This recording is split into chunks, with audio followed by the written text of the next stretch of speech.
Welcome, YouTube family. This is going to be our war through the Battle of Jakku. And I'm very excited to bring these guys to you. This is going to be amazing. So I have been very excited for the Battle of Jakku because I'm very excited for the Force Awakens. And the Battle of Jakku is a free DLC, which is a movie tie-in for the Force Awakens. And if you have Star Wars Battlefront, you can get this December 8th. If you pre-ordered Star Wars Battlefront, you can get this the 2nd, December 2nd, which that's already passed.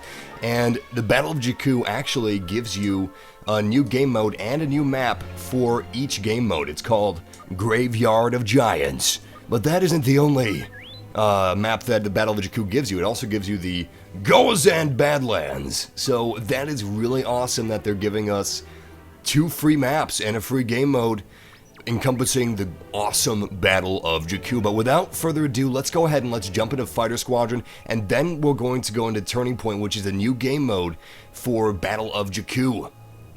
But Graveyard of Giants is amazing, and Fighter Squadron will give me a really good chance to show you guys like how good this game mode looks, and well, how good these maps look. Now, the Battle of Jakku took place 29 years before the events of the Force Awakens. As you can see, there's Star Destroyers just falling, Rebel ships falling, AT-ATs falling down.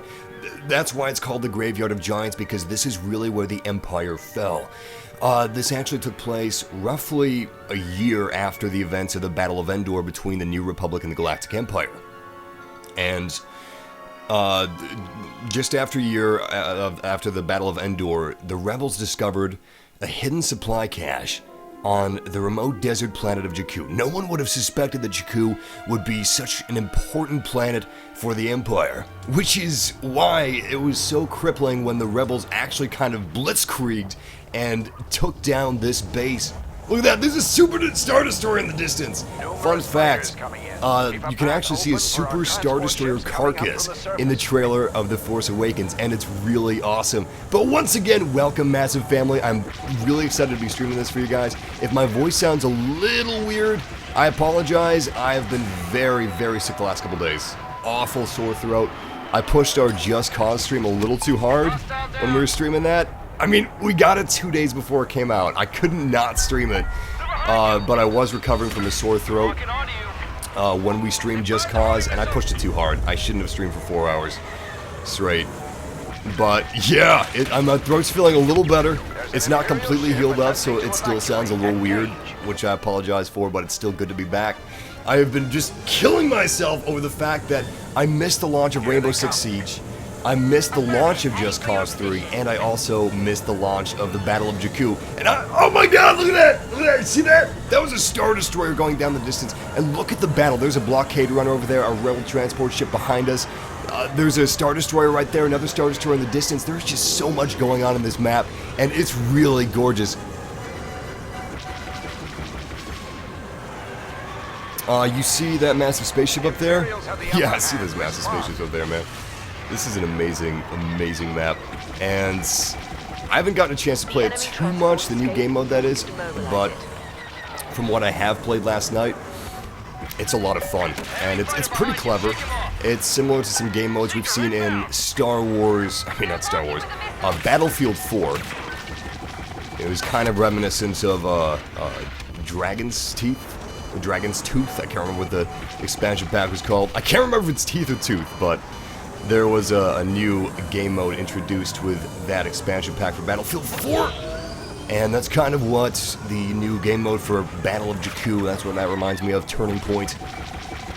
But, yes, we are fighting over the Graveyard of Giants, and this is actually where the Rebels were able to take down the mighty Imperial supply cache, which is what crippled the Empire. Even after the Battle of Endor, the Empire was still very strong. It was still very mighty. It was a formidable force. But once the Rebels were able to take down this hidden weapons facility on Jakku, that really did cripple the Empire, and that's why in The Force Awakens we see a specific... Am I back online? Okay, I guess I'm back online. I'm sorry about that. For some reason my connection to the YouTube server is disconnected. Anyway, it says my internet connection's fine, so I don't know, maybe it was YouTube's problem. But look at that, we did not die! From when we disconnected and when we got, like, reconnected to the YouTube servers, we didn't die, and we're back to 100 health because we picked up 2 vehicle repairs. And look at this, we've got a real, not an AI, we've got a real player coming after one of our boys, one of our rebels, and we just took him down. Nice! TIE Fighter destroyed. Is that a real TIE Fighter? Yes, another real TIE Fighter right there. I'm gonna engage shields and, I'm gonna go after him. Look at that, we also ranked up. I do not know where he went, because he actually disappeared. He got out of my sight. Whoa, I think I still got a lot. Yes! Yes! Nice! He was going after the Millennium Falcon, but I got the Millennium Falcon's back and I took him down. Sweet! But, yeah, this is the Graveyard of Giants, and it's just really cool to see a battle like the Battle of Jakku realized in Battlefront. And we didn't do too hot. We got 5th place, 3 kills, 8 AI kills, and 1 death. But I believe we did join mid-map. I mean mid-match, excuse me. The reason I actually wanted to show you guys Fighter Squadron, Graveyard of Giants, instead of the new game mode is because I just wanted to explain to you what the Battle of Jakku is, and what was going on during the Battle of Jakku, and what happened 29 years before the events of the Force Awakens. Now I'm going to go ahead and hop into Turning Point, which is the new game mode that you get with the Battle of Jakku, and I'm going to break it down for you guys and explain exactly like what makes that game mode neat and cool. I'm sorry if some of you guys are getting a little bit of lag. I think YouTube servers are actually having some difficulties because my connection to YouTube servers are pretty much perfect. We have 0 drop frames on my end, so I apologize for any lag you guys might be experiencing. I would try refreshing the page. But, yes, so, the Battle of Jakku, it'll be free to everybody December 8th. However, if you guys are having issues, like, actually downloading the Battle of Jakku, if it says that you didn't pre-order the game when you did, I would contact EA, because that's not right, and for some reason, I did not have the Battle of Jakku, even though I had Star Wars Battlefront before it came out. Because EA was kind enough to give me a copy before it released, so technically I did pre-order it. Turning Point. This is the new game mode, by the way. I'm gonna hop in.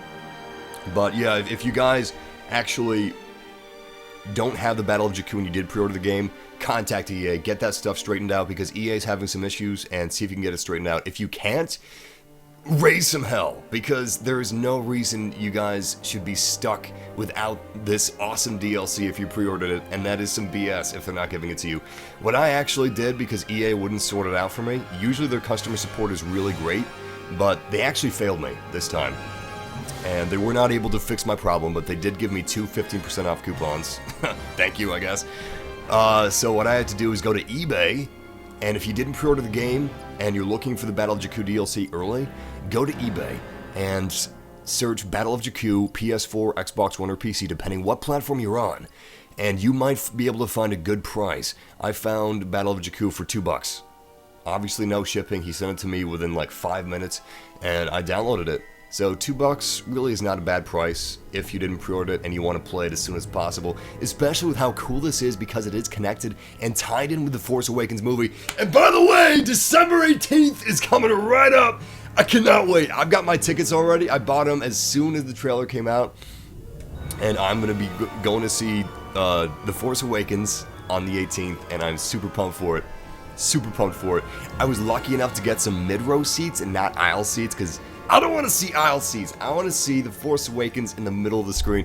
But look at this. We're actually playing as the Empire, and this is the beginning of Turning Point and the Battle of Jakku.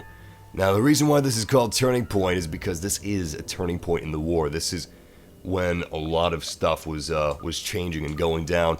The Empire was no longer the mightiest force in the galaxy. Yeah, eBay does solve everything. It really does, C13.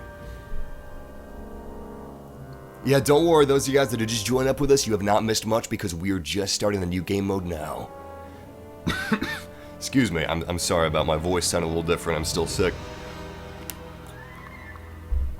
Oh, damn! Some of you guys are going to the midnight release of The Force Awakens. Yo, I'm actually pretty envious of that because I did not buy my tickets the moment the trailer was released. I wish I would have done that We're waiting for the match to start. We got 2 seconds left, roughly. We're waiting for players to connect.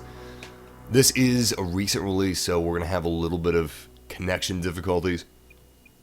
That's weird. It's now waiting 3 seconds. It might be faster for me to just quit out, but yeah, I'm going to quit out and go back in. Anyway, like I was saying, that's an experience. I envy you. By the time I looked to buy tickets, which was like 2-3 hours after the trailer release, because I was working on my YouTube stuff, and I somehow forgot. The only thing that could make me forget about a Star Wars trailer coming out would be YouTube. Anyway. Oh, also, look at this. You have map rotation choices now. You can either choose the main game or Battle of Jakku, or you can drop out Battle of Jakku and just do vanilla. And once you get more and more expansion packs and stuff like that coming out, that'll be very useful. Alright, this will allow us to join up pretty quick. We'll be able to get in the game very quickly now. Yeah, I envy that, man. I missed my chance to get midnight tickets, so I just had to get the day of the release. But that's gonna be awesome. I remember some previous Star Wars releases, midnight, oh my god, it was crazy. Everybody had lightsabers, everybody was dressed up. They were doing movie quotes while they're waiting in line out of the theater, waiting for the movie to start. And it was just like, I've never been in a room of people that were more unified, you know? I've never been in a room of people where people were more together and more on the same page as Star Wars. What brings people together more than Star Wars? I mean, seriously. Alright, so the game has started. This is Turning Point on Graveyard of Giants. You have to defend all control points, and you win if the rebels run out of time.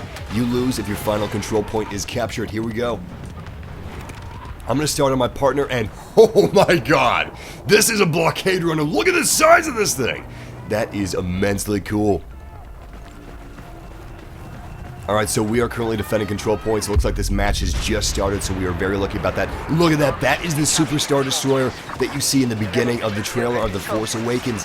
The carcass of the Super Star Destroyer that Rey is actually scavenging, because in the movies, or the Force Awakens movies, Rey is actually a scavenger, and I was taken down within seconds. And she's looting and pillaging, well, not pillaging, the carcass of the Super Star Destroyer, and I believe that's actually where she meets Han Solo. Look at this. I believe Han Solo and Chewie are looking for the Millennium Falcon, and I believe they find it on Jakku, and that's where they say, like, we're home. That is just speculation. Just speculation. That's some of the fan theories I've been hearing and thinking about myself, and I kind of agree with that. I think that might be how The Force Awakens starts. But, yeah. And also from some of the toys that we've seen of The Force Awakens, like BB-8s being captured by some aliens reminiscent of Tusken Raiders or Sand People. I believe that BB-8 is captured and Rey kind of either frees or purchases BB-8 from those raiders. Well, they're not Tusken Raiders. They're another alien that I don't remember the name of. But yeah, that's one of the toys. Anyway, we've got to defend all the control points before the rebel scum captures it. And I've got eyes on a lot of rebels around us. I mean, my minimap is just blowing up here. Look at that. We've got stormtroopers everywhere. This is really a desperate fight. This is not an easy battle. The Empire is getting really nervous here at the Battle of Jakku because this is their greatest stronghold. This is their greatest strength. Truly, this part of the war between the rebels and the Empire is very reminiscent of World War II, when the Nazis actually invaded Russia. That was their first huge mistake. Before that, the Nazis were doing great. The Nazis were looking to win the war, and it was possible that they could have won the war, but they invaded Russia, and they couldn't cope with that. They couldn't cope with invading Russia. It was just too much, and it broke them. And then Russia, in turn, started pushing the Eastern Front, and they captured some of Germany's major installations, just like what the rebels are doing to the Empire. Ah! They got me! They got me! So we're fighting as the Empire, just trying to hold whatever we can. If we let them take an inch, they will take a mile. I mean, look at this Graveyard of Giants. Look at the devastation that they have wrought upon the Empire already. You can see that we are bleeding. We are not just bleeding. We are bleeding like a stuck pig. The tides of battle, the tides of war have changed. I can't do my wars change to press on a sore throat, dang it. Ah, come on! Oh, crap. Couldn't get him. I should probably switch to a more long-range blaster rifle. I do not like using this pistol for long-range combat. Now, you don't actually have to aim down the sights like I am. Oh, crap! The enemy is trying to capture this defense point. We have to move up and take it back. Yeah, I'll do some shoutouts between games, man. I will do my best not to forget. But once again, welcome, guys. Oh, once a control point is captured, we cannot take it back. As you can see, we've got a slice taken out of our defense point right now. We cannot bring that slice back. The more that they chip off of our defense point right here, the easier it'll be for them to capture completely. Like I said, you give them an inch, they'll take a mile. It adds up. It adds up, and there's not much we can do. We can't take it back. We can't take it back. Once it's gone forever. And that's one of the coolest things about this game mode in Turning Point, is that it's really, like, intense. It's really intense. And I appreciate that. I was hanging back trying to defend that point, but it looks like it's all going down over here. And look at this. WW Michael B. That's one of our massive family members. We got one of our massive family members that joined up on us. And he's fighting for the Empire. For the Empire! Alright, so, judging by my mini-map... Oh, crap. I'm going to switch to a long-range weapon right now. Judging by my mini-map, they're starting to spread out. They're starting to diversify what they're actually going after, which is not good, to say the least. I'm going to go with the classic E11 blaster rifle.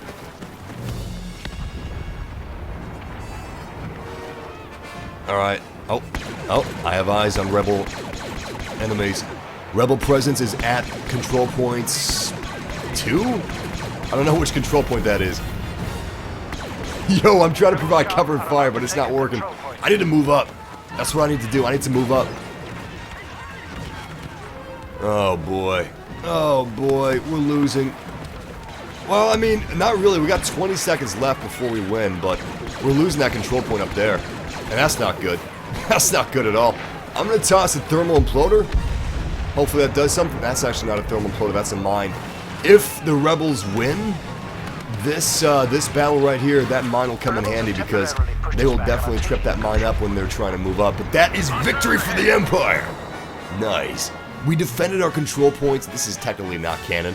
As you can see, we didn't do very good. But next round, we'll do better. I don't know how some of you guys play video games when you're sick. I mean, I can play right now because I'm on the, like, tail end of my sickness, but... Oh, man. I tried playing, like, 2 days ago in the height of my sickness, and I can't do this. I can't do this! How do people, like, take a sick day off of work and play video games? My mind is all discombobulated. It's like the dark side of the Force has its fingers on my brain. Cameron Wells says, this is my first official live stream, but all your other videos are especially amazing. And your Fallout 1 in my personal... Thank you, Cameron. Thank you, Matt. That brightens my day. I appreciate that. Alright, I'm going to do some shoutouts while this game is starting. We have 20 seconds. Shout out to Dylan. Shout out to Constipated Squirrel. Shout out to Full Wax Jacket. Shout out to Marcel Borgen. Shout out to Hamish Chapman. Zach Mickelson. Michael Golbinski. John Bryant. Shout out to Stormtrooper. Captain Mushy. Matthew Blankenship. And Zach Miners. Shout out to Jacob Hubbard. Shout out to Zach. Shout out to the Sith. Shout out to Ahmed. Shout out to Cameron. Ransom Green. And Andy Napoli. Alright, so we are back in the game. I'm going to stick with the A280, and we're playing as the Rebels. Rebel intelligence has revealed a secret weapons cache on the remote planet of Jakku. Once we take down the Empire's weapon cache, this should put a huge dent in their war efforts. Truly, this will be a turning point for the tides of war of the Rebels. This is no test. If we lose this battle, this will put a dent in our war efforts. Truly though, if this is victory, this will be a great day for the Rebels. Imperial Stormtroopers spotted. I wonder if the First Order has been in, like, any of the expanded universe. I wonder if the First Order has been like, my voice is pain. I wonder if the First Order has been like, oh god, in the expanded universe, or if it's a new thing altogether. I need to look that up. I've been slacking on my Star Wars expanded universe recently. I am so psyched that we're getting a new Star Wars movie, though. Like, unbelievably psyched. Alright, throw him imploder away! I'm pretty sure I saw a stormtrooper, so I'm gonna go ahead and grab this power-up. Throw him imploder did not do any damage. That is no dice, but we got another thermal imploder right now. And look at that. Stormtrooper's been spotted. Oh, we took each other out! He's using an E-Web blaster, which made short work of our armor, as you can see. We went down almost immediately. Yes, this is a new map, Jason Reeves. This is part of the free DLC Battle of Jakku. The events of this battle and map take place 29 years before the events of The Force Awakens, and 1 year after the Battle of Endor. So this is pretty exciting. This is the first taste of The Force Awakens that I'm getting, or that any of us are getting, really. Because if you think about it, I mean, this is really huge. This is huge. This is the first time we've been able to see the Battle of Jakku like this, and this is an important battle. This is a very important battle. This is what turned the tide of the war for the rebels. And that's just such an amazing thought. That's, like, the sense of scale in this map is incredible. I mean, it's called the Graveyard of Giants for a reason. Excuse me. Still getting over my sickness. Oh, man, he took me down to like 2 shots. He is using the DL-44, which is Han Solo's blaster rifle. Alright, one of you guys asked me if I could use the... Oh, crap. We're locating new control points. So, one of you guys asked me if I could use the... What is it? EE3. Alright, I'll use that. As soon as I die, I'm going to switch over to it. That is a burst fire blaster rifle. That was really cool. He jetpacked over to me and I shot him dead. There's a blockade runner. The E3 is a burst fire blaster rifle that's actually used by Boba Fett, if I recall correctly. That is the same blaster that Boba Fett uses. You do have a couple hero blasters available to your regular soldier loadout. One is the DL-44, which is Han Solo's signature blaster rifle. Another is the EE-3, which is Boba Fett's signature blaster rifle. And I don't recall if we have Princess Leia's. Oh man, he got me! I believe we do. Yeah, I'm going to do more live Rainbow Six Siege. I was going to do it 2 days ago. Or 3 days ago, I can't remember. They sent it to me a day before it came out, but I was sick and I couldn't cover it. Which is something I deeply regret. But I can't make myself not sick. It's not like I just had a cold. My throat was just stripped raw, man. I mean, it really hurt to talk.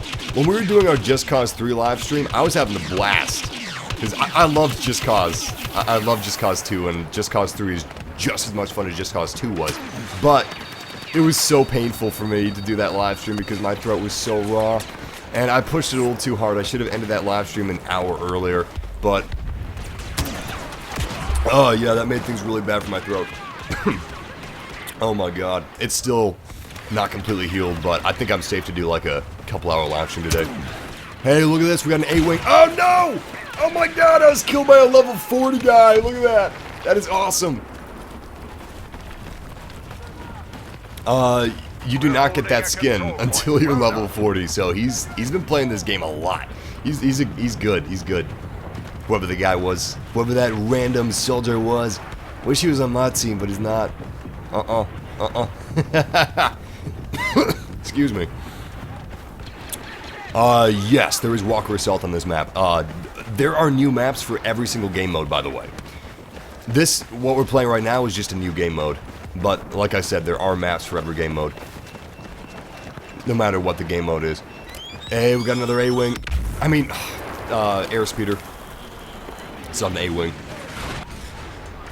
The reason I don't stream on Twitch as much as I used to, or I guess I always streamed on YouTube more than Twitch.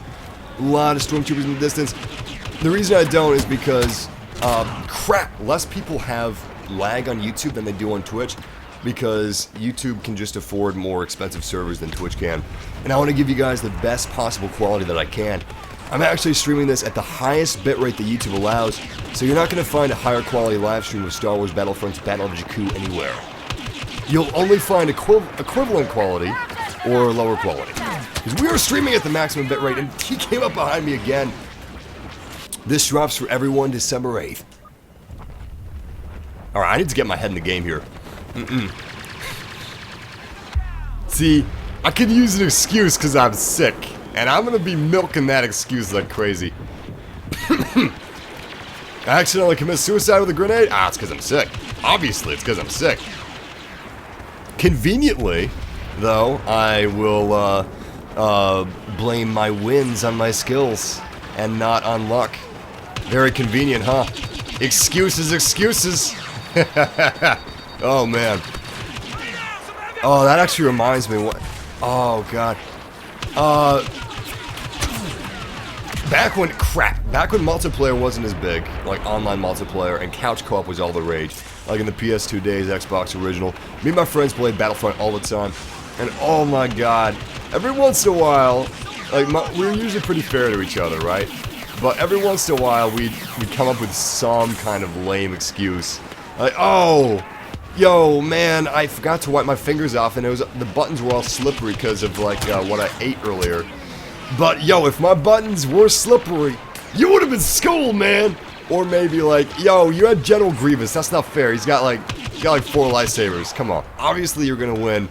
I had, Oh, crap, hold on. Ah!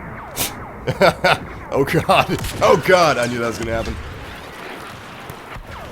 Yeah, but we're like, yo, I had Obi-Wan, you had General Grievous, of course you're gonna win, you have 4 lightsabers. It's like, no, come on, just own up to him, man, you lost, just admit to it.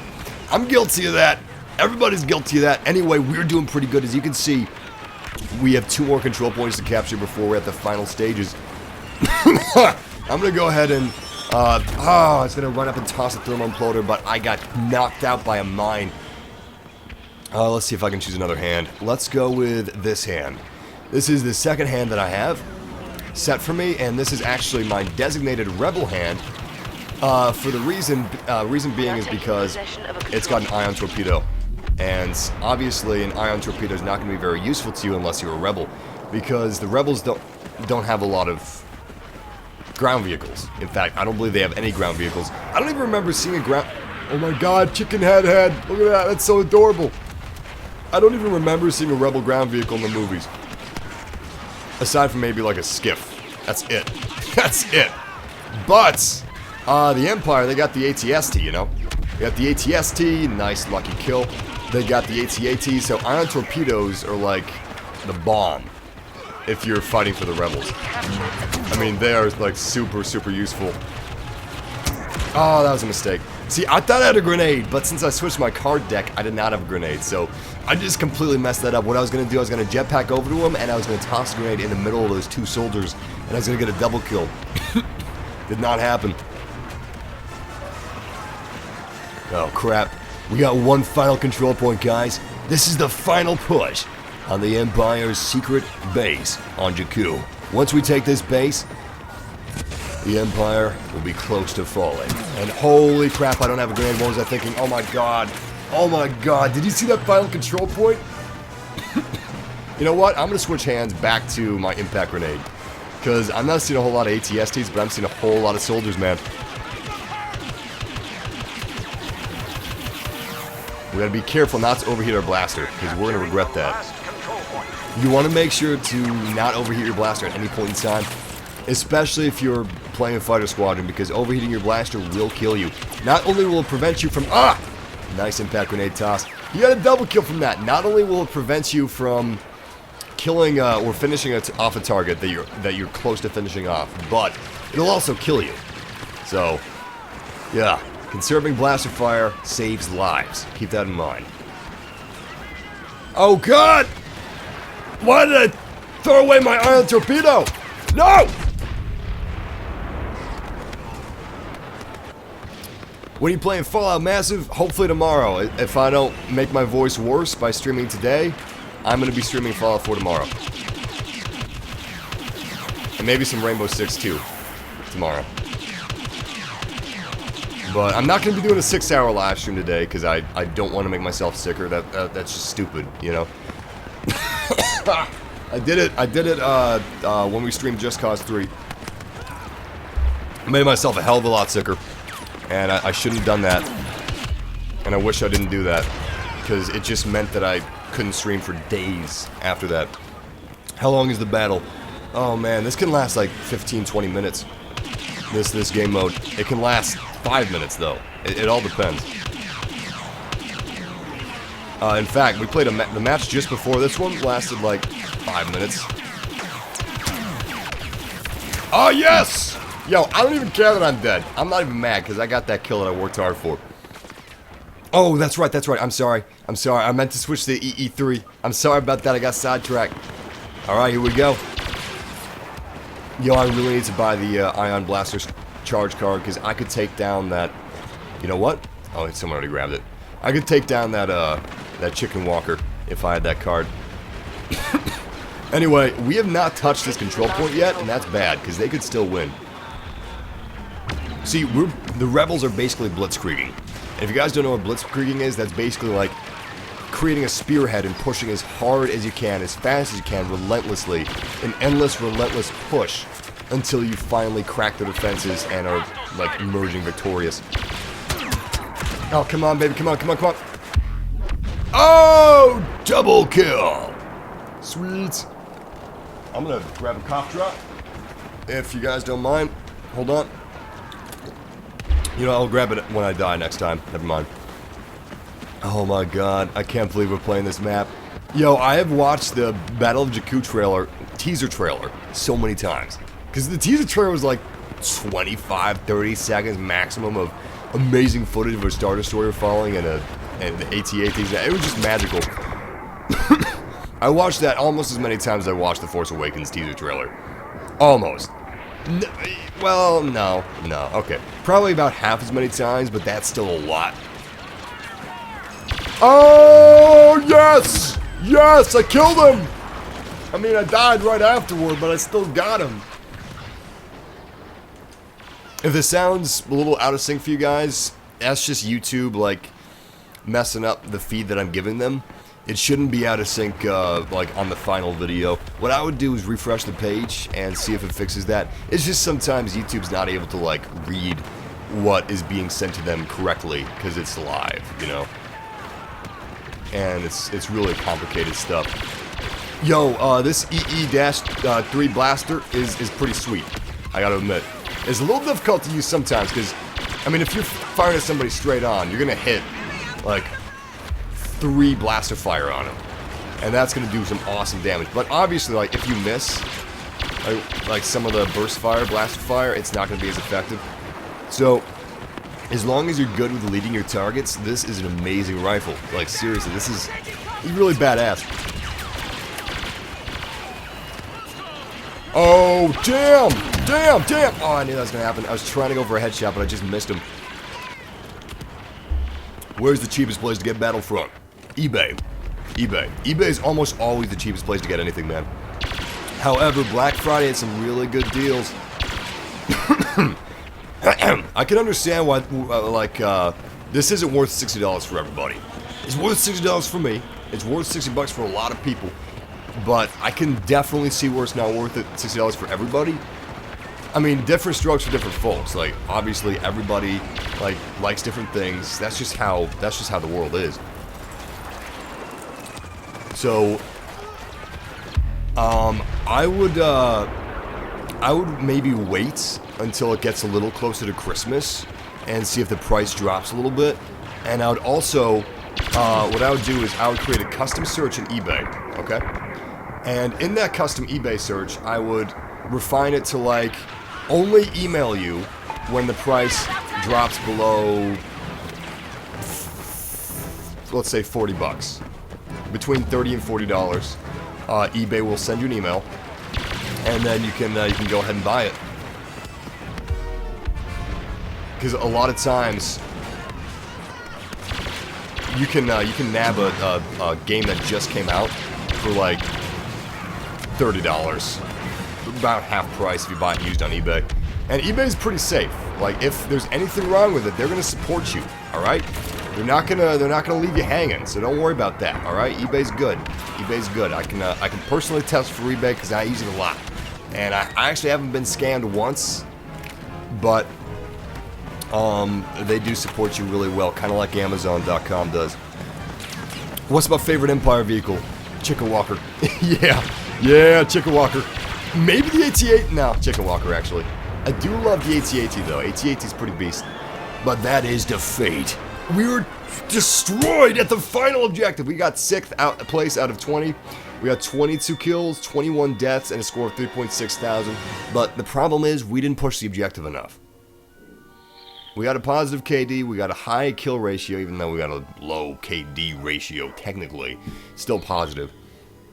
The most important thing is push the objective, which we didn't do. Alright, let's do a few shoutouts. But, I'm gonna get a cough drop in my mouth before I do, because I'm getting kind of congested right now. Shout out to Dylan Silver. Wait, what is that? Sylvester? Shout out to Dylan Sylvester. Shout out to Patriot McKee. Shout out to B Slayer. Shout out to Hamish Chapman. Shout out to Incognito Mosquito. I love rhyming names like that. Shout out to Birdie Strike. Yeah, I like the cooldown feature too, the little cooldown minigame. If you overheat your gun, you can cool it down by, like, lining up the yellow dots with the yellow lines. Shout out to Beast Slayer, shout out to Luke, shout out to Alicia Baca, shout out to Pedro, shout out to Joe, shout out to Robin Hong, shout out to Vic Jew, shout out to Jacob, shout out to Harry D, shout out to Farming, shout out to Christian, Anthony J, Jacob Hubbard, shout out to Heatstroke201, and shout out to Josh, shout out to Maximus, and also shout out to Connor Martin. We're going to be rolling with the EE3 blaster once again, and I'm going to be using the impact grenades, stuff like that, because we're fighting as the Empire. We don't need ion torpedoes or anything like that. Look at the detail on these models. Oh my god, that's good. Excuse me. Sorry about that.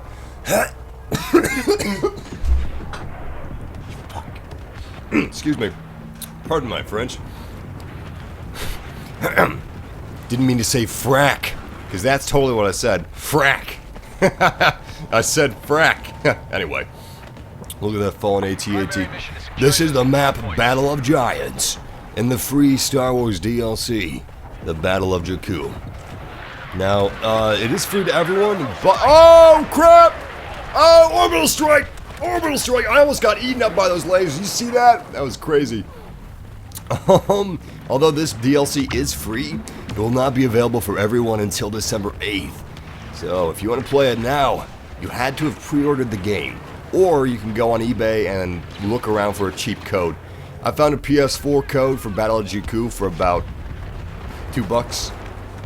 Bought it, and the guy emailed it to me in like 5 minutes. And I installed it, and it works perfectly. So yeah, awesome. It's a little tip for you guys if you want to play it early. And it is really cool. Like, the game mode is totally awesome. And the map is awesome. Like, this is one of the best map designs I've ever seen. Probably because it has some of the best ship designs ever. Star Wars ships. And burning carcasses. Smoldering wrecks. Which is something that I really love. Yeah, I can't shout out a lot right now because my voice is... or my throat's kind of sore. I've been really sick the past couple days. But, yeah. I try to shout out different people every time I do shoutouts, but sometimes it scrolls in a way where my eyes can't catch it, you know? Or like I'm looking at one name and bam, scrolls. Now I'm looking at another name which used to be in the same place as the other name. You know what I mean. So we got a proximity mine. I'm gonna go ahead and actually lay down the mine. Oh god, orbital strike. Look at this, look at this. Bam, you see that? That's the orbital strike. I'm gonna put down that mine right there. I'm gonna go ahead and grab this power up from over here. Yeah, where'd that power up go? Ah, crap. All the power ups are taken and claimed by my teammates. That's okay. I'm gonna do my best to look around for any enemies here. This is an EE3 blaster. This is a burst fire blaster rifle. Grenade out. Please be a solid hit. That is no dice. Nice, nice. We got a kill with the scout pistol. A scout pistol is an extremely powerful pistol that can kill someone in 2 hits. I believe it can kill someone in 2 hits. Maybe you need to get one of those hits with a headshot. Maybe not. I can't fully remember. Damn. DL44, he must have gotten headshots on me. Actually, the Just Cause live stream I did, I was sick during that, or just before that live stream. It's not the live stream that made me sick. But I streamed too long, and that live stream made me way, way sicker. That's why that live stream... Oh, you see this? Crap. I forgot that missiles... missiles are not blocked by that squad dome shield. So I was going to be like, oh, look at this. I dodged his missile, but I didn't. And I actually look like a fool. I look like a fool! I look like a damn fool! He made me look like a fool! I made myself look like a fool, actually. But yeah. Yeah. Oh my god, I love blockade runners. Look how cool this looks. You know, so I'm a grown-ass man, right? But one of my favorite things to do is to take miniature Star Wars ships, and also Micro Machines are back, baby! Micro Machines were the bomb when I was growing up. Like, seriously, Micro Machines were so cool. And now, Star Wars is bringing them back. I always loved Micro Machines. I don't care if it was Star Wars or the military Micro Machines or Batman. It was still awesome. Alright, and we haven't had Micro Machines for a long time. They disappeared for a long time. Who has the power to bring them back? The Force. I mean, Star Wars. Star Wars has the power to bring anything back. They also brought back the little Kenner action figures. Well, they're not Kenner action figures anymore, but they're just like the action figures that your dad or mom grew up with in the 70s and 80s, and they're just so beast. I actually bought a Captain Phasma little action figure from the Force Awakens, and it's awesome. It looks just like my Boba Fett action figure from The Empire Strikes Back. My little Kenner Boba Fett action figure from The Empire Strikes Back. Just more detailed and stuff. And Captain Phasma, of course, is like really awesome. She's a really cool character. She's ruthless. I can't wait to see her in the movie. Oh, Rebel Squad Shield! Personal Squad Shield, I mean. Little bubble shield here. There we go. See, I waited. I saved my blasted fire until someone else took it down, and then I had an opening to take him down. We are about to lose. Thought I saw an enemy over there. Yeah, there he is, there he is. Knew what I saw. Knew what I saw. Oh, he missed his smart rocket. Oh, he's still... Oh, no, he didn't get me. I feel bad. He spent a smart rocket on me and he got nothing. But yeah, I like taking little Star Wars Micro Machines or die-cast miniatures and just flying them around, pretending my house is like the wreck of a Star Destroyer or whatever. It's fun. It's fun. I don't care what age you are, that is still a great way to spend an hour. Or a few minutes every single day. When you guys asked, I wonder if they're going to add new heroes from the movie after the movie comes out. Sorry about that. I don't know. Good question. So, I've been speculating. Victory for the Empire! We have successfully pushed the rebels back, and we have protected our secret base on Jakku. So if this was canon, the rebels would be doing a lot better in the Force Awakens. I mean, the Empire would be doing a lot better in the Force Awakens than they actually are. Because what is canon is that the Empire got their butts kicked. I mean, the rebels didn't have like no casualties. They definitely paid a hefty fee. They paid a hefty price for taking down this cash facility on Jakku. However, that price was well worth it because this crippled the Empire like nothing else could. I mean, just look at this Graveyard of Giants. This is a lot of stuff. We're gonna actually switch up game mode since we've been playing the new game mode Turning Point for a little bit. I'm gonna go back and I'm gonna show you guys the Graveyard of Giants from the skies one more time in Fighter Squadron, and then we're gonna go back to Turning Point or maybe another game mode.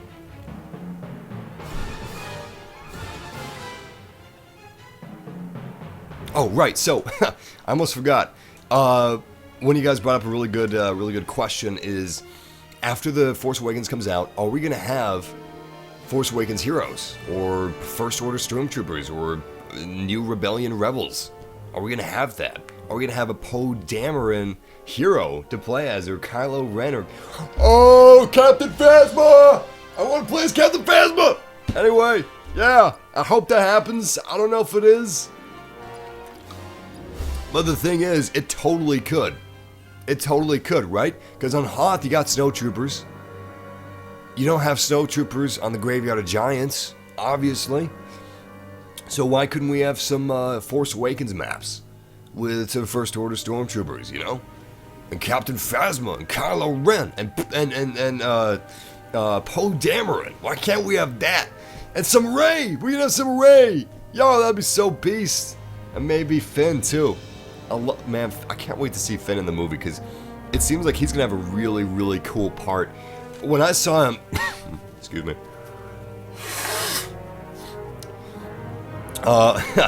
When I saw Finn with that lightsaber, I just knew. I just knew I was going to love his character. I meant to grab the A-Wing, but we got the X-Wing right here. Looks like we are joining mid-match, roughly. Yeah, this is roughly mid-match. The beginning of the match is pretty important. We actually have a Lambda-class transport shuttle, which is transporting requisitions for the Empire that has to be taken down. Taking down these transport shuttles severely hinders their war effort. I engaged shields and just took that hit straight on because it's worth it just to go after that Lambda shuttle with everything you have. Even if it kills you, it's still worth it. As you can see, the transport escaped, and that is really unfortunate. That's because not enough of our teammates are playing the objective. Come on. Give me a lock. There we go. Nice. That actually was not a human, so we should have gone after a human instead of that. Still, it's okay, it's okay. It's good to go after AI now and then, but definitely prioritize humans. So, while the A-Wing is definitely the superior craft in terms of, like, rebel superiority... Crap, how did that guy evade my torpedoes? Yo, hold on. I gotta focus here a minute.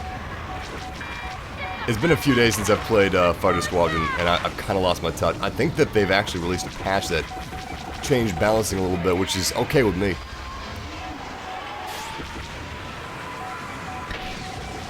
Yeah, boy, there we go! Solid missile lock. But, what was I saying? I was on some type of tangent. Oh boy. I hope I don't have a stroke in the middle of this live stream. That would be an awful way to die. Yep, turns out Massive shouldn't have streamed that day. Some weird medical thing caused him to have a stroke in the middle of his Battlefront live stream.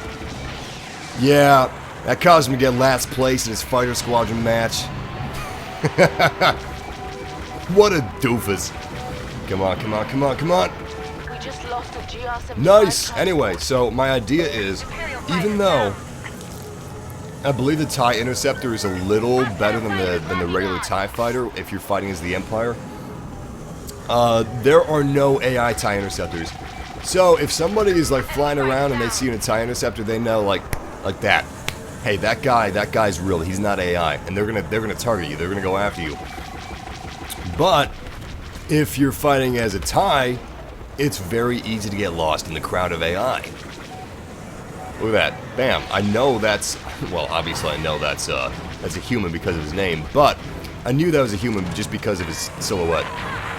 If he was flying in a TIE Fighter, I wouldn't know that was a human right away. I'd have to get up close and personal and wait for his name to appear. Here we go. We got a human over here. We got a human. Sweet! Alright, we're about to win this thing. We're at 193 points. What else we got? Yeah, there we go. Victory for the Rebel Alliance. We did join mid-match, but we got 4 human kills, 2 AI kills, and 1 death, which is pretty fair for joining mid-match. I will not be doing too many shoutouts today, guys. I apologize, but my voice is really sore. I will be doing some shoutouts, though, like right now, in between matches. Shout out to Major Tom. Nice song. Shout out to a massive G fan. Shout out to Taco Bell, man. Love Taco Bell. Shout out to Maximus. Steve Yost. Shout out to Burry0212. Shout out to Plunko Dill. Jackson Earl. Shout out to Anthony. Shout out to Jim Davis. Shout out to Jeremiah Markham. Matthew Blankenship. And the last Tokyo Ghoul. Also, shout out to Wildo Zero. And Jacob Hubbard. And then Chicken Wing Nuts and Andrew Moat. And we're going to be joining this game from the beginning. Unfortunately, it's not the Battle of Jakku, but I just want to play one fighter squadron game, like from start to finish, and then want to go back to the Graveyard of Giants.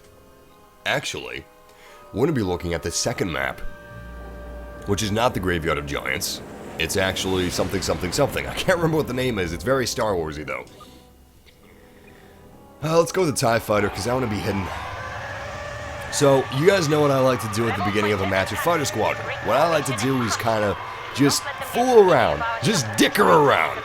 I don't go for the objective, I don't go for humies or AI, I just wait and look for that hero pickup, because if I can find that hero pickup, I can do a lot of good with it. And I mean, this seems like a dick move, and it is kind of a dick move to do nothing but look for the hero pickup at the first minute of the match. However, I know that I can do a great job as the hero. And if you know you can do a great job as the hero better than some of your teammates, then it's worth it to do it and just kill the first minute or two of the game and look for that hero pickup. Because the hero can turn the tides of war. They can turn the tides of the battle. Crap, I was taken down. Well, I'm pretty sure I lost the hero pickup because it's probably going to spawn right now. Right when I died. I'm still going to take a quick look, and I'm going to keep an eye out to see if I see the Slave 1 has entered the battle. Oh crap, there's a Slave 1, so, yeah, we missed it! But, yeah, it's really not wasting anything if you're a really good hero, and you just, like, look for the hero pickup as much as you can. You're fine. You're doing good. As long as you're good with the hero pickup, go ahead and kill some time looking for it. Because you're going to do more good in the long run with that hero than you can in that minute of searching. And really, it's not even a minute. We usually spend, I always say it's a minute because I like to be safe, but we usually spend like 30 seconds, something like that. If that, because a lot of times it is picked up almost immediately. Sometimes people miss it, but on this map, it's actually really hard to find and get yourself. Because, it's just so big. It's just so darn big. It's easy to get the hero pickup on Stolist because you can look around, you know where it spawns. It's not very big. Holy crap, I just forgot about the objective. Oh no! I was taken down! I was taken down! That is very bad, actually, because there it goes. Bam, the objective is destroyed. And the enemy is now in the lead thanks to that. I am really letting down my team here. So is my team. My team is letting themselves down, and I am a part of that. Because I was not pushing that objective like I should have been.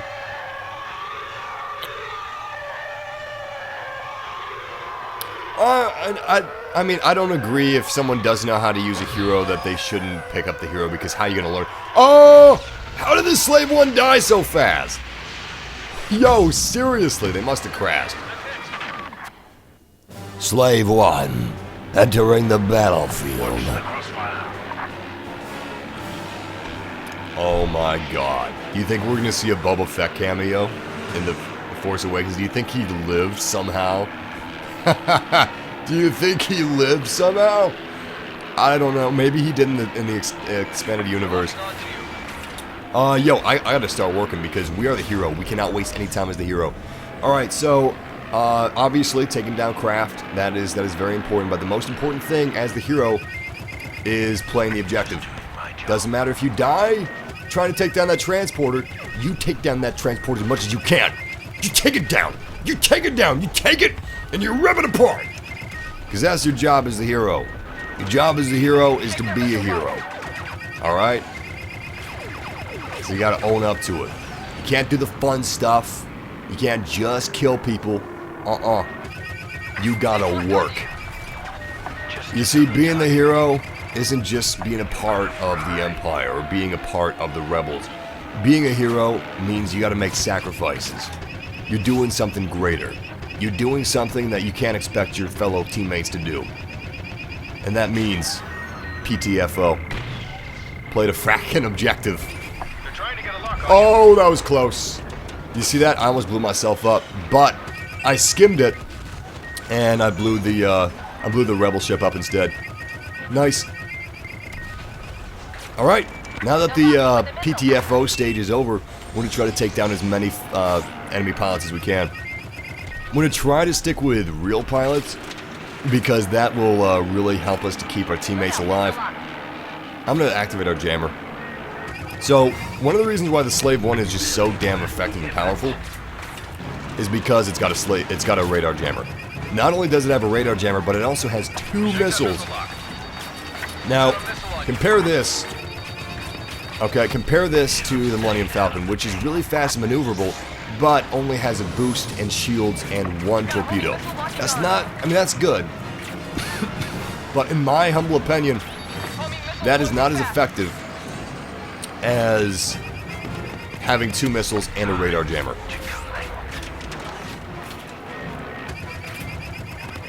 I can't tell, but I feel like the Slave 1's health bar is a little lower than the Millennium Falcon's health bar actually is. We're actually getting a lot of our health chipped down, which is not good, but the enemy's about to win anyway, so we're probably not going to need that. Yep. Defeat for the Empire. That's okay, we're a merc. We work on commission. We got first place with 6 human kills, 9 AI kills, and 2 deaths, and a score of 4.2 thousand. So we got 3rd place across the entire board between both of the teams. Shout out to Jacob Graham. Shout out to Jacob Hubbard. Shout out to John Bryson. Shout out to Susan Arani. Shout out to the GW923. Yeah, I heard about the Boba Fett movie. I got something to say about the Boba Fett movie, so if I don't say it after these shoutouts, remind me to. Shout out to Cameron Wells. Shout out to Candy Rock. Shout out to Susan. Shout out to Maximus. Shout out to Albert Barney, or Barry, I'm sorry about that. Shout out to Albert Barry. Shout out to Webasaurus Rex. Shout out to Super Salian Monster. Shout out to Jonah. Shout out to Knight Ling Wells. Shout out to Cameron. Shout out to Jacob. Shout out to Candy Rock. Shout out to Crazy Gamer. Shout out to Lubu. Take care, Lubu. Shout out to Darth Plagueis and Cubby Jack. Also, shout out to SSJ Penguin, Mullet Boy Productions, Joe Battaglia, Nardy Turds, Michael Goldblutsky, Bros in Arms, JX Gaming, and Danny Ramos. I'm actually going to grab another water while this next game loads. But what I wanted to say about the Boba Fett movie is I prefer the original voice of Boba Fett. No offense against... There it is. Gozan Badlands. Let's play Hero versus Villains with Gozan Badlands. So there's 2 maps in this free DLC, Battle of Jakku. One is Gozan Badlands. The other is Graveyard of Giants. And you have a new game mode on top of that. But aside from the new game mode, every single game mode in Star Wars gets a new map. So, yeah. I'm going to go ahead and grab a water, and I'll be right back. Let's go into Gozan Badlands.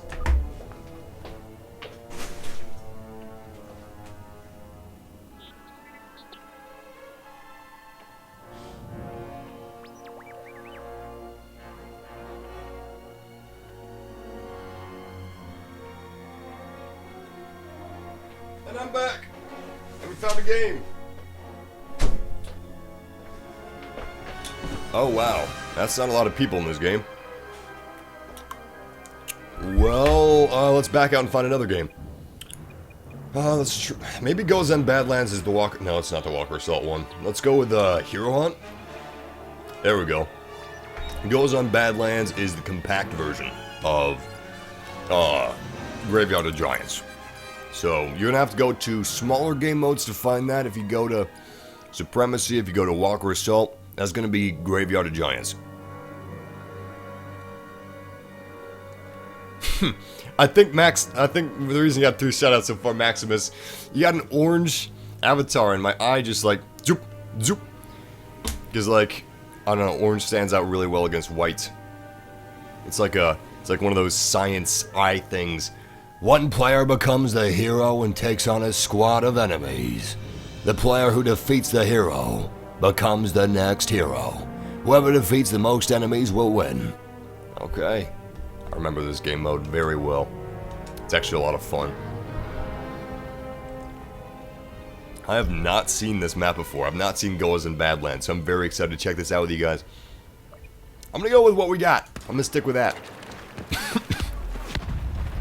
Alright, so we are joining at the tail end of this match, kind of. And you can see these walker carcasses everywhere. Look at this. The reason there's so many walker carcasses, I'm going the wrong way, is because this is the Empire supply cache on Jakku. This is actually a secret supply cache that was never supposed to really see the light of day.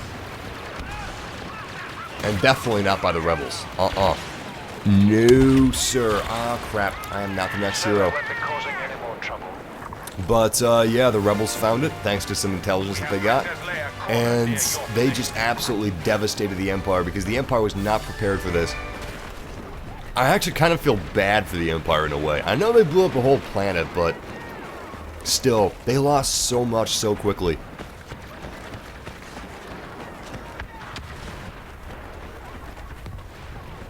Boba Fett had a humiliating death, sure, but, I mean, he was still a badass. Ah! No! I would have been the next hero if she just wouldn't have shot me. Excuse me. Oh boy.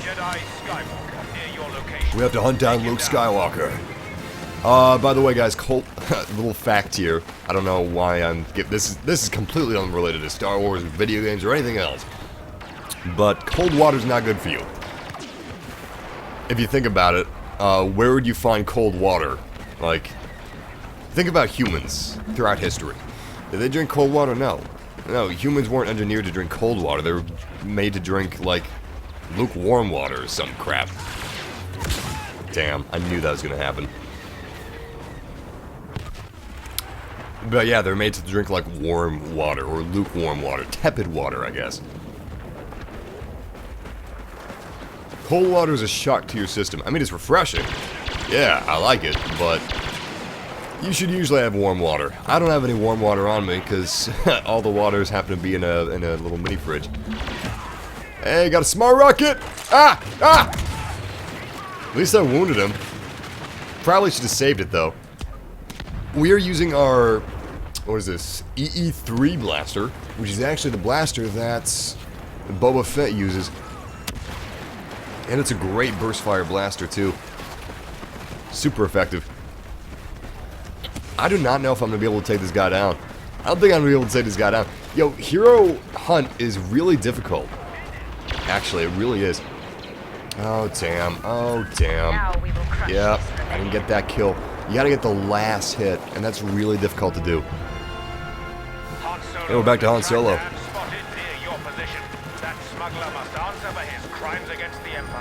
No, I read messages while I'm playing the game. It's just kind of like texting and driving, you know. Actually, I've never seen honest trailers. I need to watch them. I've never seen them. I don't know how I haven't seen them. I don't know how. That's something you'd think you'd need to actively avoid, but I just have never happened to catch one of the videos. I need to look at it. I get a lot of you guys like saying, "Yo, Massive, check out honest trailers." You kind of sound like one of those guys in the honest trailers, but I've never seen one of the videos. Massive, what is your favorite lightsaber throughout Star Wars? Mine is Darth Maul's, says Lubu. Good question, Lubu. I love lightsabers, and my favorite lightsaber, I'd have to say, would probably be Obi-Wan's. I know, boring lightsaber, but I really like it. I really like his hilt. I think it's really cool. I like that. It's not a spiked ball. It's got protrusions around it, around the circumference of the sphere, but yeah, I like Obi-Wan's lightsaber a lot. I think my second favorite lightsaber would have to be Luke Skywalker's, because no, Obi-Wan and then Qui-Gon Jinn. I know, prequel lightsabers, right? But still, those lightsabers I like the most. Damn, she's wrecking us. Oh god. Oh god. Oh god. I don't want to die. Missed both of those shots.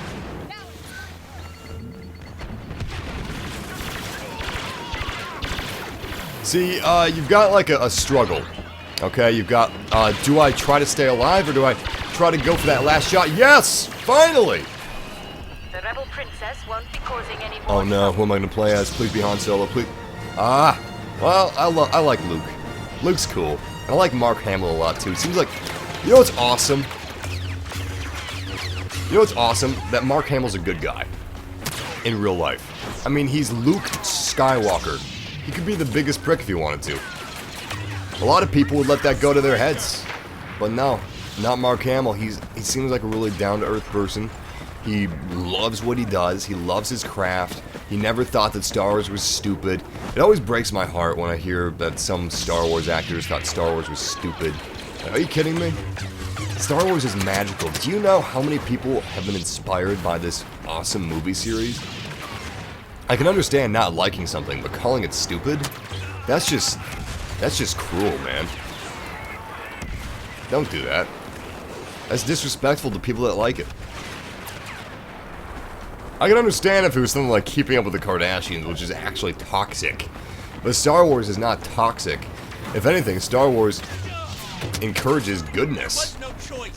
And, yo, how can you hate something that encourages goodness? That's just not cool. That's not cool. Life's too short to be so full of hate. You know? That did not give me a lot of hero health. Gotta say. Nice. Oh crap, I gotta book it. I gotta book it! No! No! Do we have any more hero health? Yo, somewhere, crap. It's taken down by an automatic turret. I got 7 kills though. That's not too bad for 1 life. In fact, if I joined you at the beginning of this match, I might be doing okay. Excuse me. Yeah, and that's also disrespectful to other actors in it. Like, if you don't like it, yo, why are you here? Why are you here, man? But, yeah. Yeah, I'm sad that Alec Guinness didn't like Star Wars. I'm very sad about that. At least he did a really good job acting. Actually, I think I've heard that it was a misconception. And he didn't actually hate Star Wars, he just thought it was a little silly. I think that's what it was. But still, you know, if he did hate it, then that's sad.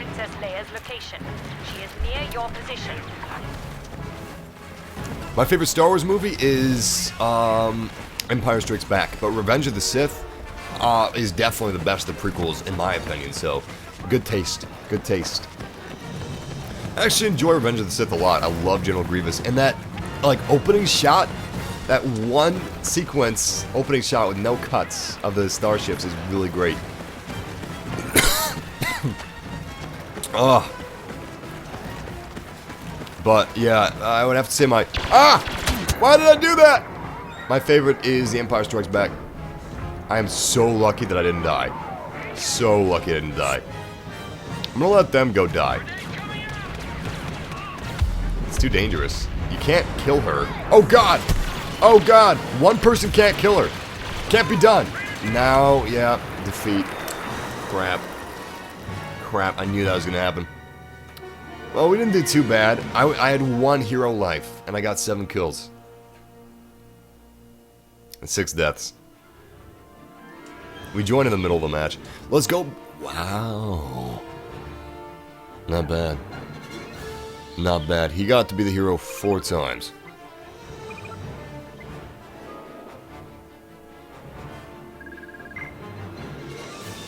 He did pretty good. I was just thinking about how many kills he got. Alright, we're gonna switch to Battle of Jakku's new game mode. Turning Point. Now, every single game mode in Star Wars, when a new map comes out, it is like... Excuse me. You know how in Battlefield 4, when a new game mode would come out, a new map would come out, it wouldn't be for every single game mode? Well, it looks like in Star Wars Battlefront, when a new map comes out, it will be for every single game mode, and you'll get a new game mode on top of it, designed around that one map. I think that's wonderful, and I think that's great. If that's going to be true, like, with all the future maps and expansion packs for Star Wars Battlefront, then you know what? I already support the Season Pass. I already support that. I understand how much... I know a good bit about game development. A good bit about the business side of game development. I know how much money these maps cost to make. This isn't like game development was 10 years ago. This is expensive today, and costs are only getting more and more expensive, especially with like Star Wars being owned by Disney. It's even more expensive for EA because of that fact. So I understand that they have to charge for each map. You know, I understand that they have to have a season pass DLC, and they have to charge for each expansion pack coming out. I understand that. Obviously, I would prefer if that weren't the case, but that's just not how the world works. That's a little unrealistic. And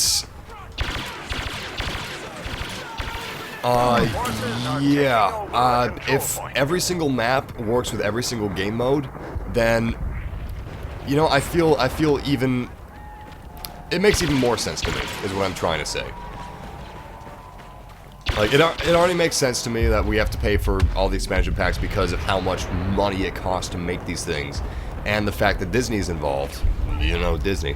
They're a decent company, and this is really, the Season Pass is a decent value. I shouldn't be dogging it like that. It was a decent value with Battlefield 4, and it's a decent value here. But, I was not assuming that every single map would work with every single game mode like this does. If that is going to be the case with all the maps, then hell yeah. Heck yeah, that's great. That's awesome. I love that. Keep that up. I'm going to be a little disappointed now, because I'm spoiled with Battle of Jakku. If every single map doesn't work with every single game mode, I'm going to be a little disappointed, I gotta admit. I'm trying to snipe these guys from a distance, but it's just not working out. They keep getting behind cover. Oh my god, Stormtroopers look so cool. You know what we need? We need some Flame Troopers in here. We need some First Order Flame Troopers. I want to see those in action, because they look really awesome. Oh, damn, that just reminded me, guys. Do you remember... Alright, stay with me. I can't remember which trailer it was. I think it was the latest Force Awakens trailer. And it was the beach scene.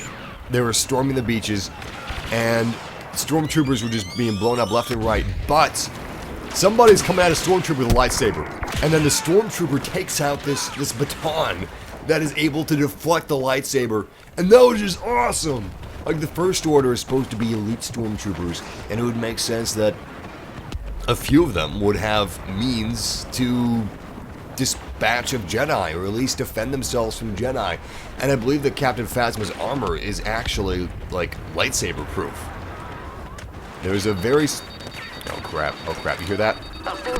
Oh, nice. Someone locked onto me with a missile launcher, but we just were able to, like, avoid the explosion and survive it.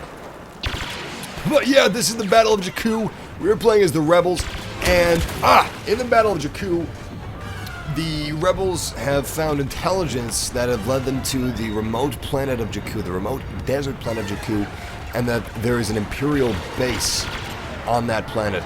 And this Imperial base, this Imperial supply cache, is the biggest one in the galaxy for the Empire. So the Rebels surprise attacked the Empire, absolutely devastated their initial defenses, and now they are working to finish the battle and finish the fight. If they are able to blitzkrieg their way and destroy all of these different objectives and these different points on the front lines of Jakku, then they will be able to severely, permanently cripple the Empire's war efforts. I mean, just look at this graveyard of giants. There are so many carcasses and bodies here. It is truly unreal. And this really shows you how much the Empire is bleeding, thanks to the Rebel efforts. As far as the game mode itself goes, and not the story, this is the game mode called Turning Point, and as you can see, you have to capture different objectives. You have to capture different objectives that do not actually regen. And the Empire has to defend those objectives. But, it's not like Supremacy, right? In Supremacy, you had to capture objectives, but the Empire could capture them back, and vice versa. However, that is not the case in Turning Point. Every single, look at that, you see that slice of pie? They are not going to be able to erase that slice. That slice is permanent, and they cannot recapture it. So whatever ground the Empire loses, they lose permanently. They lose for good. And that's what makes this fight so ruthless and so intense. Is because it really is for real. There are no takebacks. There are no second chances in Jakku. Jakku is a very hostile planet, and it's not an easy planet. And this is not an easy battle. This battle is truly one of the most savage battles in Star Wars. Because this battle is the turning point of the entire war between the Rebels and the Empire. This is taking place a year after Endor, and 30 years before the events of the Force Awakens. Oh, I almost got that guy. So close. He killed me with the EE3 blaster. That's what I'm using. Oh my god, Josh. I cannot wait for Krampus. Krampus is like a Christmas horror movie done in 80s style. Kind of campy, but still classic horror. I'm so excited for that. Me and my girlfriend saw a teaser. And when the teaser first came on in the movie theater, we were like, what the heck is this? This is silly as heck. This looks stupid. And by the end of it, it won us over. And we were just like, oh wow. We gotta see this. We gotta see this. By the way, I saw the night before. Me and my girlfriend saw the night before, and it was great. We loved it. We were a little apprehensive. I mean, we love all Seth Rogen stuff. I'm a big fan of Seth Rogen. I like Joseph Gordon-Levitt. And I'm not going to give any spoilers or anything like that. There are some really surprising moments, and one of my favorite actors of all time popped up on screen. I didn't even expect him. I don't remember seeing him in any trailers or anything like that. But we're about to lose this. Ha! We need to capture these control points. I'm not pushing the objective as much as I should be. Anyway, turned out to be a great movie. It's much better than the ratings show. I mean, comedies are usually rated pretty low, but this was rated really low compared to how enjoyable it was. It had a good message, but it didn't beat you over the head with it. And it was a lot of fun. It was a lot of fun.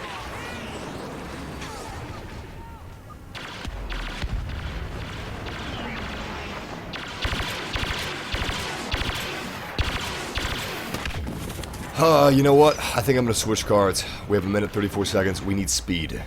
We need speed. I'm going to grab my jetpack. We're taking hold of a control point. Alright, nice. We're taking hold of the control point. That is really good to hear. We have 5 people there capturing that one. As you can see, they're bleeding out. So I'm going to go for this control point. Nice! Control point captured. Locating new control points. This means we don't lose. We're We're a minute to losing. A minute to losing. Oh, crap. I knew that was going to happen. I knew that was going to happen. Well, the Empire wasn't completely destroyed, Alan. And what happened to the Empire after they were defeated with Jakku and Endor is that, well, they were kind of... The sword was shattered, is the best way I can describe it. The sword was shattered, but the fragments are still sharp. Like the First Order is one of the most elite fragments of the Empire, and as you can see, it is still operating. It is a big part of the Force Awakens. They are still fighting, and the Rebels are still fighting as well. You see, war is not cut and dry.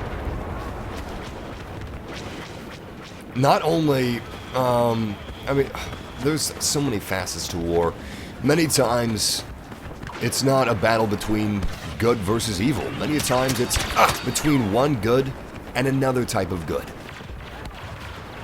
Maybe one is a clear good and the other one's more of a chaotic good. More of a hard, let's call a hard knocks good.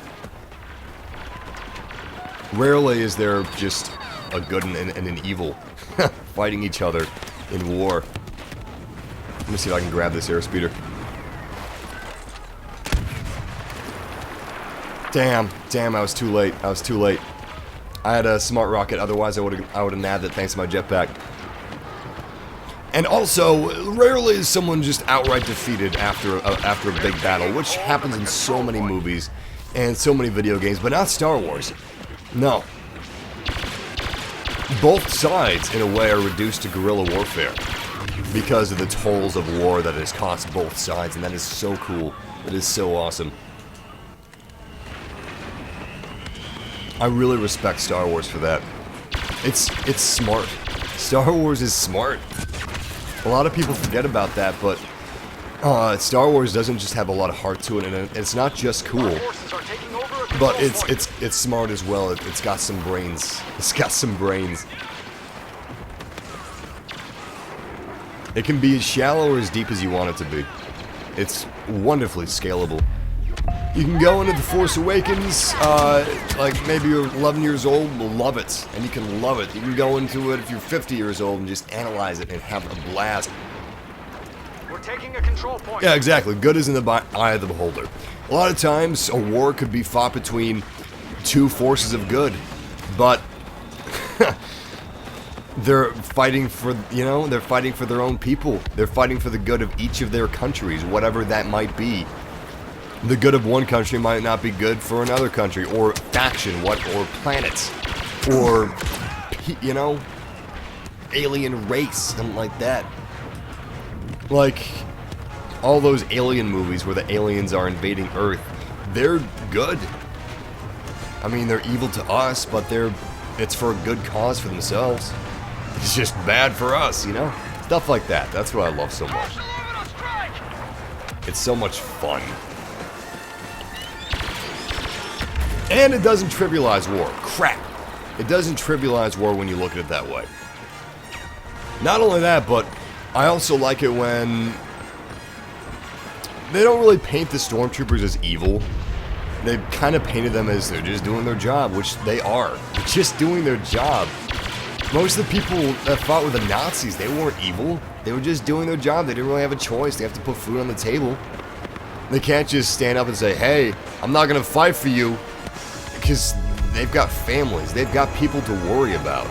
Maybe some of them didn't even know what was going on and they honestly believed it was for the good of Germany. If they have a family, they're gonna want what's good for Germany, Even if it's not, like, for the good of whoever they're fighting, they're not gonna care because they gotta watch out for their own. That's how the world is. Obviously, that's very, like, what actually happened in World War II and the Nazis was very different, but a lot of the Nazis in the army at the time didn't know what we know today. They were blind to it. Alright, so we are capturing this objective. I keep getting sidetracked and forgetting to, like, push the damn objective, but we are doing it. And I wish I had some charge, but I don't have any charge for my charge cards. My favorite character in Star Wars would probably be either IG-88, Bosk, or Dash Rendar from Shadows of the Empire. Shadows of the Empire. Which is a wonderful series of Star Wars that was prominent during the 90s. I will not be doing Fallout today because I don't want to push my throat too hard. I don't want to make myself sick. Or sicker, because I am still sick. Yes! But if I am not, if I am as, feeling as good as I am feeling today, I will be streaming Star Wars tomorrow. Hopefully I'll be feeling even better, though. Because I'd like to do, stream as long as I want to and not be limited by my voice. Or my throat, I should say. Not be limited by how my throat is feeling, if it's still sore or if I'm making myself sicker. Oh, I was gonna bring in my smart rocket and get a double kill. That crushed me. That just crushed me. Watch out for stormtroopers. I just forgot I have a jetpack. Can't believe I forgot about that. Alright, so we just dodged that missile. It's very difficult to dodge missiles normally, but this is the perfect battlefield. It's just so messy and muddled and chaotic that it's a lot easier to actually dodge some of these missiles that are coming at you and locking onto you. I can't wait until I actually get in an airspeeder or a TIE fighter or something like that, and I can see this battlefield from above. Because I actually haven't done that yet. I have not done that. At least I got another kill before I died. Massive, can you do a Battlefront giveaway? You know what? I'll ask EA. I'll ask EA if they can do a giveaway for me, or if I can do a giveaway for them.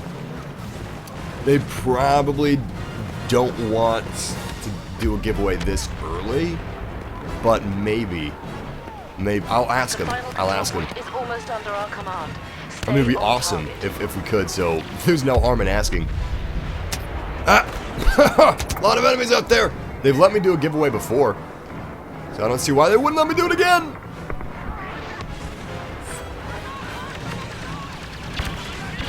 This is just so chaotic. There's so much going on right now. Oh my goodness. Oh my goodness. I love this. I love this game. Dude, I've seen all of your streams after the fact, and this is the first time I've caught a live stream live. Super pumped. You rock. Thank you, Darth. I appreciate that. We actually didn't do too bad, but I got distracted. We'll see how we do next round. Welcome, Darth. It's good to have you with us. Shout out to Darth Waynes. Wait, hold on. Scroll past me. Scrolled out of view. Shout out to Darth Wainzo. Shout out to Colin Campbell. Shout out to Amir Rocket. Shout out to Velaquiz Marin Juan Carlos G watching from Colombia. Shout out to the Tokyo Ghoul. Yeah, we reached 300,000 subs! 300,000 massive family members! I need to do a 300,000 subscriber live stream special. Still thinking of what that could be. Still thinking about that. I think maybe just a shout out live stream. That would be fun. A shout out / Q&A live stream. Shout out to Chicken Wing Nut. Shout out to Nicholas Langford. Shout out to Mr. Deathclaw. Shout out to King Matt Craft. Shout out to Justin Regoli. Shout out to Maximus. Shout out to Alicia Perez. And shout out to Undead Brain. Shout out to Rex Herzog. And Dylan Lorentzen. Shout out to Logan Potted Warney 401. Shout out to Compile Nation. Shout out to King Departure. And shout out to Cameron King. I'm sorry if my voice sounds a little different today. I'm still getting over my sore throat. Trying to get all the stuff out of my throat, excuse me. Okay. I usually do more shoutouts, but I'm there. Oh my god, look at that. See that? That is a Super Star Destroyer falling. That is actually. Oh my god, there's a tip of a Star Destroyer right there. That is actually the Super Star Destroyer wreckage that you see in the beginning of the Force Awakens teaser trailer. But yeah, this is the Battle of Jakku. Welcome, guys. You guys are probably getting sick of me repeating the history of the Battle of Jakku, because most of you guys have probably heard me say it already in this stream, but just for the newcomers. The Rebel Intelligence Division of the Rebel Alliance has gotten wind that there is actually a secret Rebel supply cache on the remote desert planet of Jakku. And they were right. This is a massive supply cache for the Empire. And if the Rebels are able to blitzkrieg their way in and push and destroy the supply cache, it would severely and permanently cripple the Empire's war effort. And they were successful in doing that. This was 29 years before the events of The Force Awakens. And 1 year, roughly, after the Battle of Endor. Oh, whoa! So, yeah, the Rebels were able to destroy the initial defenses of the Empire and push their way into the heart of Jakku and the heart of the Empire supply cache. And you can see the Graveyard of Giants is just littered with the Empire's carcass. You've got Star Destroyers, Super Star Destroyers, hundreds of AT-ATs, hundreds of Chicken Walkers, And there's even some rebel scars as well. This is a rebel blockade runner that has fallen during this war effort. And yeah, that's what Jakku is. And this is actually a new game mode for the Battle of Jakku DLC, which will be free to all Battlefront players December 8th. And this game mode is basically like, it's like Rush in Battlefront. It's like a mix of Rush and Supremacy, is what it is. You've got to, okay, so as the Empire you have to defend your control points. And if you have some of your control point captured like this, you see this? We're defending it. As you can see, we're defending it. There's no enemies here. You'd think it would be recovering blue, you know? And we'd be like getting rid of some of that red on our control point, but no. If you lose part of your control point, you do not get it back. You lose it permanently. So, keep that in mind. That is one of the coolest features of this game mode. And it really makes it exciting and really desperate because everything's permanent. Whatever you lose, whatever you gain, that will stay. It will stay. It will not, what you have lost will not change. You cannot get it back. Never, ever, ever. And that's just really cool. That's really awesome. The rebels have temporarily pushed us back. Nice, nice, nice. Oh, we did not get a kill with that missile. That's okay, that's okay. Yo, we gotta be pushing our objectives more than we are right now. I need to be getting some more kills. I need to get back in the game. We were doing pretty well the last couple matches. What's the new name of the rebels in the movie The Force Awakens? I'm actually not sure. Because the rebels haven't changed all that much. It's the Empire that's really undergone a lot of change. I wouldn't say this is the rising of the First Order. I would say this is the fall of the might of the Empire. And this is actually where the sword of the Empire has shattered. And no longer is the unity of the Empire the strongest faction, no. It is now, since the sword has been shattered, fragments of the sword are still sharp. And the Empire itself, which I would say is the handle of the sword, is no longer as strong as it once was. It is still strong, but big, large fragments of the sword, the sharpest, most skilled points of the sword, like the First Order, are the biggest threat to the Rebel Alliance. Not the Empire that they fought 30 years ago at the Battle of Endor. This is the First Order. This is, these are radicals, you could say. Can you go by the Star Destroyer if we get pushed back that far? Yeah, definitely. And you know what? We actually have been broken. The front lines are being pushed closer and closer to our supply caches. Look at that. That is amazing. Alright, we have 2 more control points to defend. And, oh, someone grabbed a chicken walker. I really wanted to grab that. No other hero pickups around. Or vehicle pickups, I should say. You got chicken walkers and TIE fighters.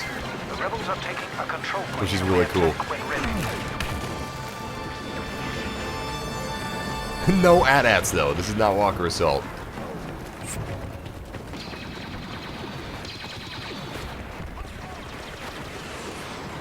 I actually don't see a lot of the rebels. No eyes on rebel scum. That's weird. I'm actually getting kind of scared. Wait, I should have checked my mini-map. Defend that control point. The rebels Holy crap, someone's really close to me.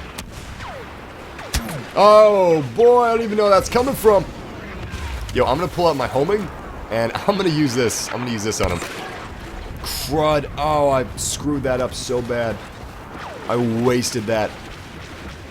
Damn, do you see that airspeeder? He's swooping down low. They're getting ballsy.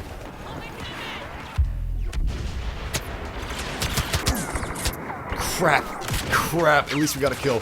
Yo, I gotta bring this around. We're not doing so hot. Our team is losing. The Empire is losing footing. If this keeps up, the rebels will win this battle, and the Empire will be forever crippled. Seriously though, the Empire will be forever crippled. This, right here, this battle is one of the turning points in the war. We have lost a control point. Oh my god, another line's been broken. We gotta fall back. Yeah, we'll play Walker Assault right after this match.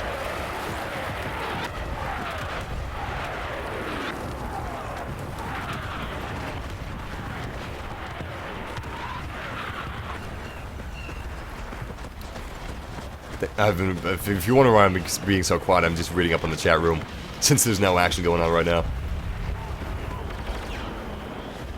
Welcome, massive family. Seriously, it is so awesome gaming with you guys. I wish that there was some type of server browser with Battlefront. Okay, no, I wish there was a rent a server option with Battlefront, because I would love to, like, have days where we just play Battlefront together. Ah! Damn, they're just getting behind cover, and I can't get them when they're behind cover. They're so tricky. That was a bad shot. Wait, no, look at that. He's using a jetpack. Oh, you see that? You see that? Yes!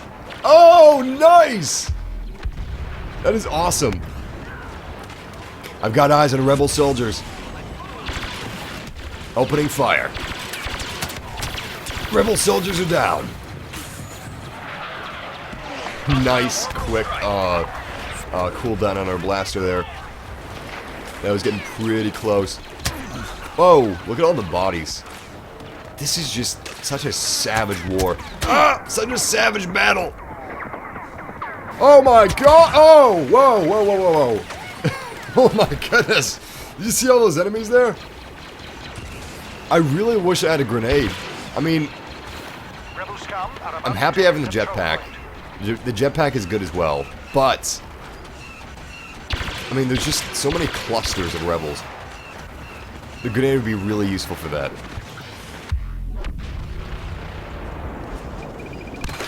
Come on.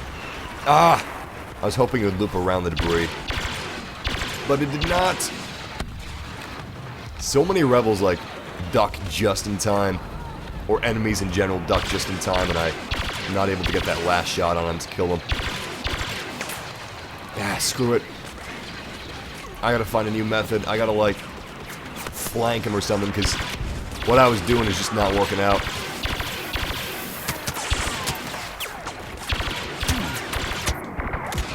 Crap. You know what? I think I might switch weapons. No, I'm doing okay with the EE3. I just need to switch hands and switch strategies. Let's move out to our objectives. I mean, we are defending our objectives pretty well. I'm trying to stick in front of the objectives and prevent him from getting to the objectives in the first place. But they are starting to push, and they're actually grabbing this this point over here. I have no eyes on rebels, though. It's kind of strange.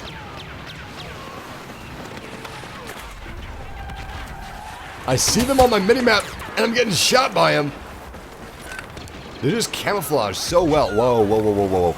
Alright, so they're right by me. Yo, we got him. Yes! Oh, we got this guy, too.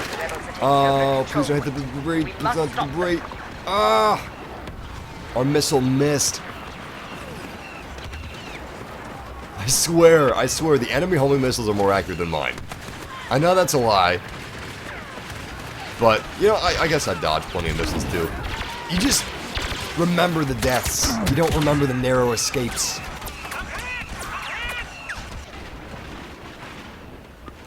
Plot twist. The Death Star took down the Super Star Destroyer. They actually didn't have the Death Star here. The Death Star was already destroyed by this point. But if they did, that would be absolutely hilarious. Oh my god, could you imagine what kind of trouble you'd be in if you destroyed a Super Star Destroyer with a Death Star in accident? Like if you were the man that was like, or the woman that was in control of the Death Star when that happened. Holy crap. How would you even, what would your punishment be? I can't even imagine how severe your punishment would be.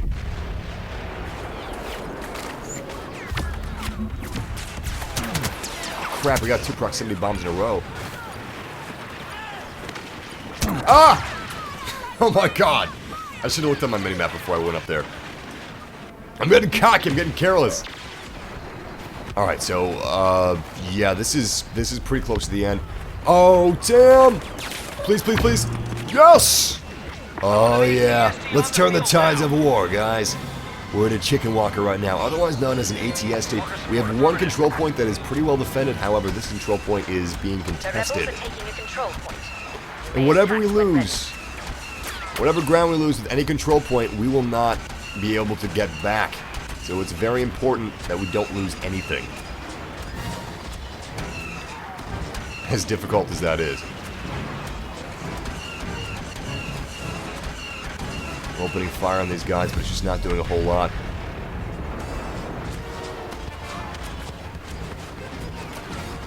Eyes on the rebels. Rebels down. We gotta stay behind cover. They've got a lot of ion torpedoes.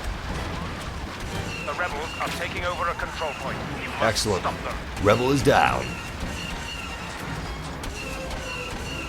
The rebel scum are going after our second control point. I'm gonna move in. Crap. There's nothing I can do to dodge that stuff. We just got suicided by an airspeeder. I got so many ATST chicken walkers in the beta, but I've not actually picked up a lot of chicken walkers like after the beta. I feel like they're more rare. It's probably just my mind playing tricks on me. Maybe people know where to find them now. Victory for the Empire. Fantastic! We held out, we held the line. We didn't do so hot personally with 7 kills and 14 deaths. I got off on a tangent. We had some good games before this game, so I'm not going to be too hard on it.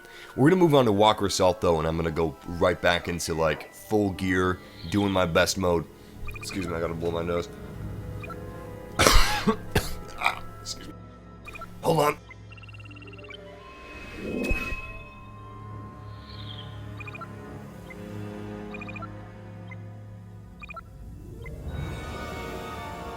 Oh, man. I'm gonna give you guys some advice. Don't be sick. Oh, seriously, it sucks, man. It sucks. Oh, God. The only way I ever get sick is through my throat. I push myself too hard doing a live stream or something like that, and I just... Or maybe, like, sometimes I get a sesame seed stuck in my throat. Something stupid. It's always something stupid. And I'm careless, and then boom. Like that. It's just really, really bad instantaneously.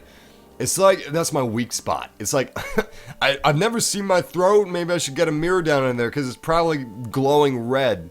Just flashing and pulsing like those old video games would when there was a weak spot on a boss. Alright, so we're going to be playing Walker Assault, and this is going to be Graveyard of Giants, the new map in the Battle of Jakku DLC. I had to check my mic to make sure that I unmuted myself after I hacked up a bunch of stuff. I appreciate that. I hope I feel better by tomorrow. Yeah, you do not need the season pass to play this game. To play this this DLC. Battle of Jakku is free to everyone December 8th. However, you get early access starting December 2nd if you pre-order the game, or you can go to eBay and you can look for a cheap price to buy it. I bought access to this for like $2 on eBay, which is really a good price.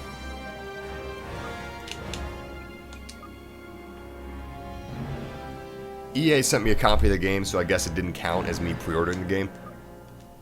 Yeah, let's make sure we're getting in the right match.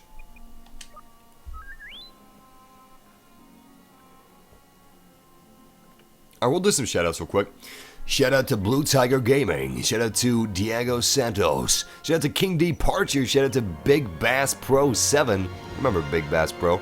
Shout out to Stinger Steelers 1. Shout out to Sandy Davidson. Shout out to The Last Tokyo Ghoul. Shout out to Jacob Hubbard, Josh Whitlock, Philip Mayo, Ranicorn 2000, King D Parcher. Shout out to Pasha. Shout out to Theo Gamer, shout out to Dante, shout out to DJ Ford, Mike Kunza, B Frank, Hockey Hero 11, Full Wax Jacket, Ender Guy, shout out to Kaleo, shout out to Makar Maleev, and shout out to Uncle Ben, shout out to Rack, wait, what was that, hold on, Rad Jack Gaming, Newsbat, Evan Liss, Andrew Riviali, shout out to Daniel, shout out to Nevi, Prasad, shout out to Ethan Wood, Dead Bane, shout out to wait. There we go. Shout out to Riley Linvey. Shout out to Rex Herzog. Shout out to Kyle Fuller, Major Tom KK. Shout out to Moogs, Tomato 10, and shout out to Mr. Pepinzood. And this is taking a while to find a match. I think they're having some server issues with Walker Assault. We might have to do another game mode. Yeah, let's do another game mode. That's taking too long. Let's see, what would be interesting to see? Heck, I guess we could go do another fire squadron while we wait. We try one more time, and if not, we're gonna go into fire squadron, Battle of Jakku, and then we're gonna go back and we're gonna check for Walker Assault one more time. There we go, sweet! Shout out to Dylan Sylvester, shout out to Matthew Blankenship, shout out to Daniel Letts, shout out to Matthew Robinson, shout out to EBB1414, Kalish420, William Lowe, Theo Gamer, shout out to Steve M, shout out to Lucas the Cat Whisperer. What's your favorite Star Wars theme? Good question. Twin Suns. I mean, Binary Sunset. Binary Sunset. Definitely that. Second favorite is actually the trailer music from The Force Awakens. It's amazing. It really is. It may only be 2 minutes long, but you know, sometimes you listen to music and you're like, oh, if only it would have hit this note here or that note there. Like, you kind of get, for lack of a better term, blue balls. You get blue balls. But it's just perfect. It hits all the right notes. It flows wonderfully, and unfortunately, we're kind of losing. We're kind of losing here. And we joined this match toward the end of it. Holy crap, Luke Skywalker! And a lot of rebels in the distance. As you can see, we are in Walker Assault at the Battle of Jakku. I no longer have my jetpack. I thought I did, which is why I threw my grenade for no reason. And yeah, our walkers are not doing so hot. As you can see, one of them has half the health down. The other one's doing okay, I guess. But yeah, the battle's getting kind of desperate. And we're sending out these walkers trying to defend our base, trying to defend our supply cache on the planet of Jakku. And crap, we gotta do our best to defend these walkers because they are now vulnerable to attack. If these walkers fall, so will our base. And if this base falls, so will the might of the Empire. It'll plummet. Yo, it'll plummet faster than Enron did. No eyes on any rebel scum that I could kill. Because that's the only thing I can do right now is like defend these walkers as much as I can by killing rebels. And I have no eyes. Absolutely no eyes. Crap! One of our walkers just went down. You see that explosion behind the blockade runner? That's our AT-AT. But as you can see, we're actually trying to push the rebels back right now. That's what we're trying to do with these walkers. The rebels are trying to blitzkrieg us, so we are blitzkrieging them. And it seems like it's kind of working, but again, one of our walkers just fell. We only have one walker left. It's going to be a really tight match if we're able to recover this battle at all. I'm just storming this ATST Chicken Walker, moving up as far as I can, trying to hit these rebels. This is a lot of fun. This is a lot of fun. Nice, nice, good kill, good kill. Oh, AT-AT, look at that. AT-AT power up right over there. Crap. I'm getting lock-ons. I'm getting lock-ons. We joined the tail end of this match, so I really want to do like whatever good that I can. But it's getting hard. It's getting difficult. And I'm down. I'm down. I was killed with an ion torpedo. I was kind of reckless going as far out as I was. I kind of stuck my chicken neck out there, but you gotta take those risks. You gotta take those risks if you're gonna take down the rebels. You know, that's where all the rebels were. That's where we had to go to take them out. We did what we had to do. We may have died, but we took a lot of rebels with us. That's good enough for me. Also, you kind of shoot yourself in the foot if you aim down the sights all the time. That's why I died right then and there, because this doesn't make you more accurate. That is as accurate as this. Hip fire is as accurate as it gets, because these are blasters. These aren't bullets. These are blasters. So yeah, I would have had a far greater range of motion The rebel Jedi if Skywalker I would is not have been laying aiming down the over sights, and I'm pretty sure that I would have been able to kill that rebel scum. Rebels have activated. Scum! Move on that position. Yo, we're doing really well at pushing the rebels back, actually. But we gotta shut down these Zeppelins, because we've already got 2 Y-Wings locked in, and that's gonna hit our AT-AT really hard. Not to mention, if they take down even more, I mean, if they, like, you know, calling it even more, Y-Wings. Ah! He just waved his hand at me. He jazz hands me to death! We did a heroes versus... Well, we tried to do heroes versus villains, but it didn't work. Yeah, we'll try to do heroes versus villains later. It all depends on how the servers are doing, honestly. Oh, damn, there's Luke Skywalker. Yo, I'll do what I can. I'll do what I can.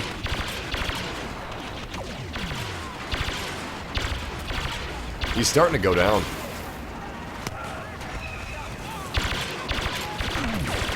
Oh my god. I killed Luke Skywalker. And then I was killed by an airspeeder. Question for you guys. Do you know if the original voice actor for Boba Fett died? Did he die? Enemy soldiers nearby. I thought he was still alive. And I much prefer the original Boba Fett voice actor to the voice actor of Jango Fett. Just, you know, that's my personal preference.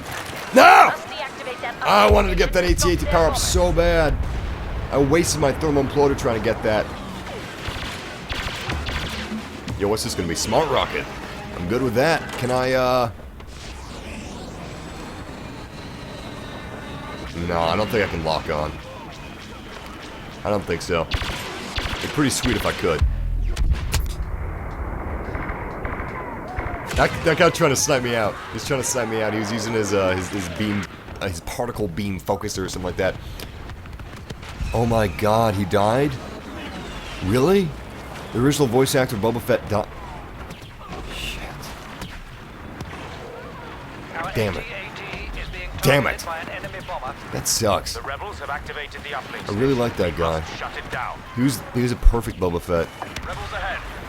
Well, here I was thinking that they weren't using him because they, you know, because of the prequels, they had to use Jango Fett, but no, he died. Shit, that kind of ruined my day a little bit. I didn't know that.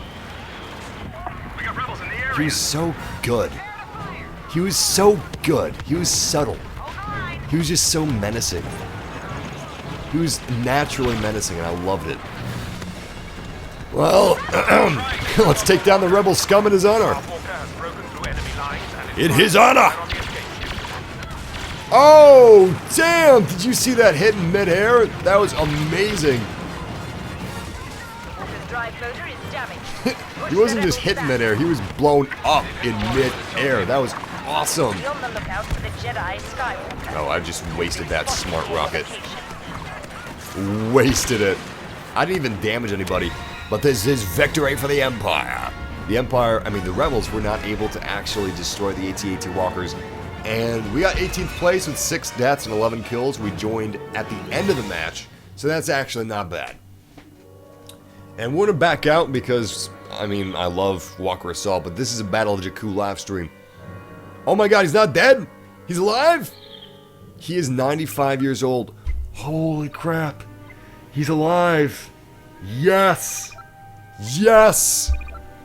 Boba. I'm just going to double check. Fett's voice. Jason Wingreen. The original voice of Boba Fett. Oh my god, he was born in the 20s. Yeah, he's alive. Yes, he's alive! I guess he's too old to voice Boba Fett. Oh my god, I just saw a picture of him in 2015. Wow. He's so old. I'm glad he's alive, but I'm sad he can't voice him anymore. Damn. Still, I wish they could find someone that sounds like him. Because I really prefer the original Boba Fett voice to Jango Fett. I mean, I like Jango Fett's voice for Jango Fett, but I don't like Jango Fett's voice for Boba Fett. Let's try heroes versus villains, if we can get into a match.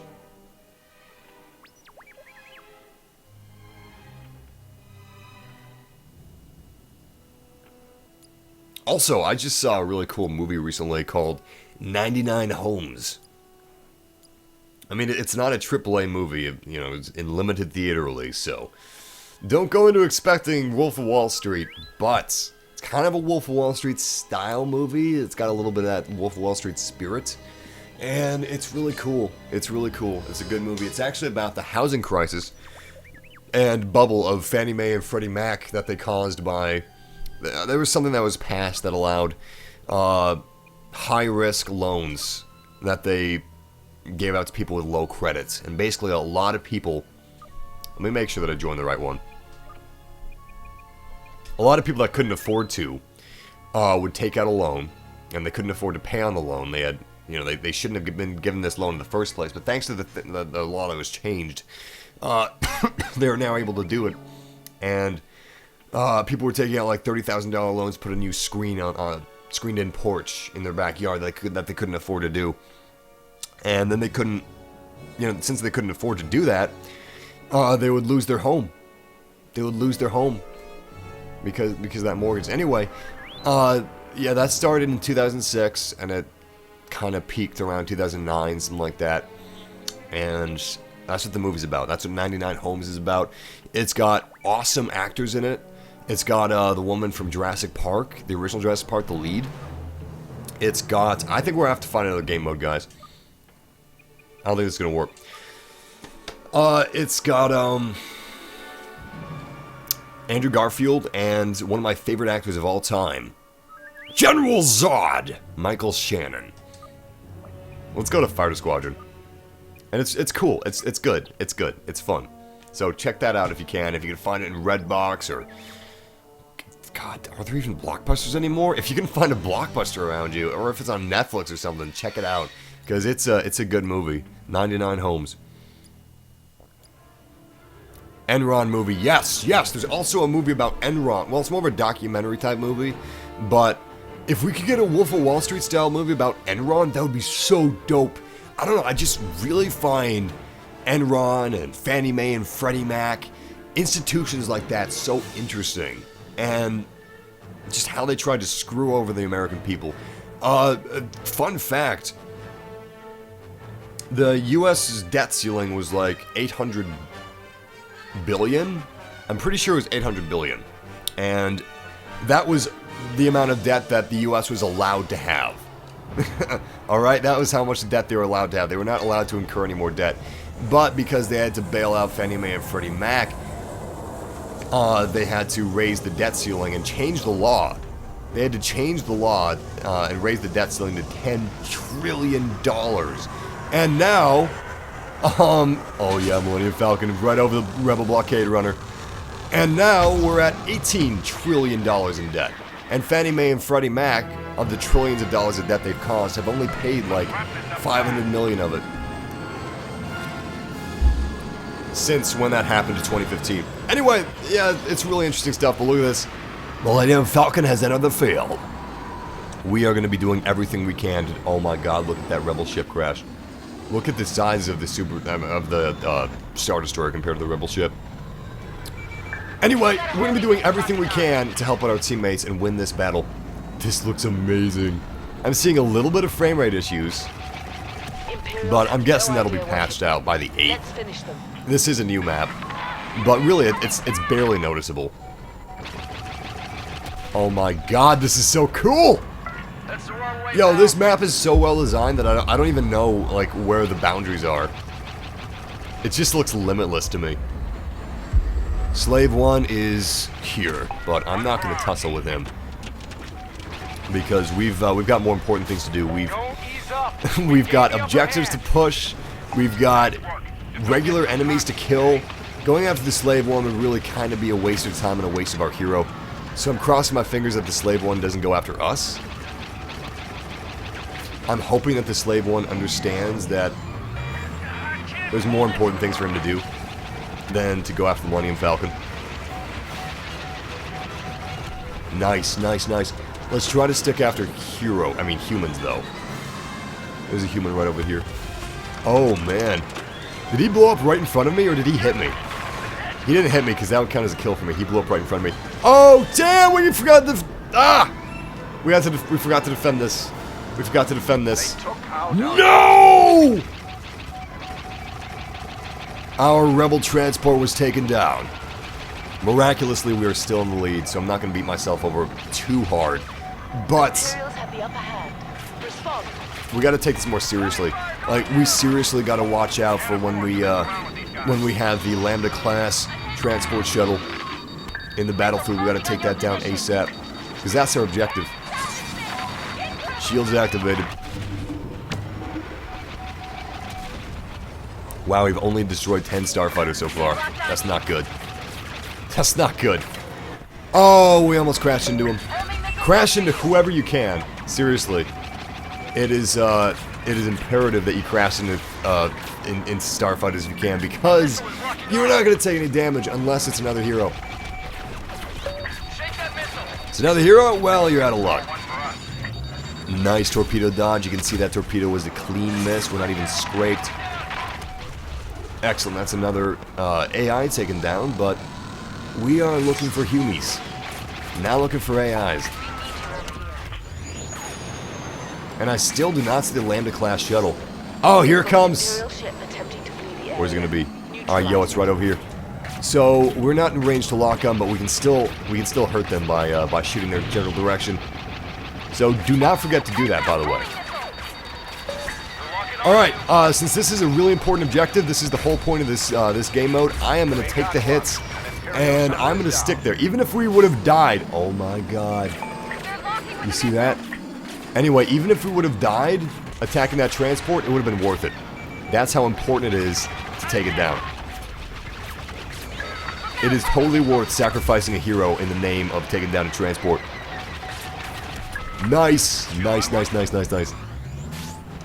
I actually really regret doing that aerial maneuver because there was a human that was very low health that we could have taken down almost instantaneously if I would have just waited a second longer. We weren't even in danger. I was just being proactive. Yo, we don't have much time left, so we're gonna do everything we can with the little time that we have remaining. Oh crap, we're down. Ronald Reagan killed me. Yo, I'm okay with that. I'm okay with that. Ronald Reagan was a pretty stand-up guy. But why is he fighting for the Empire, though? Doesn't make too much sense. Coming into range. This is Green 12, accelerating to attack speed.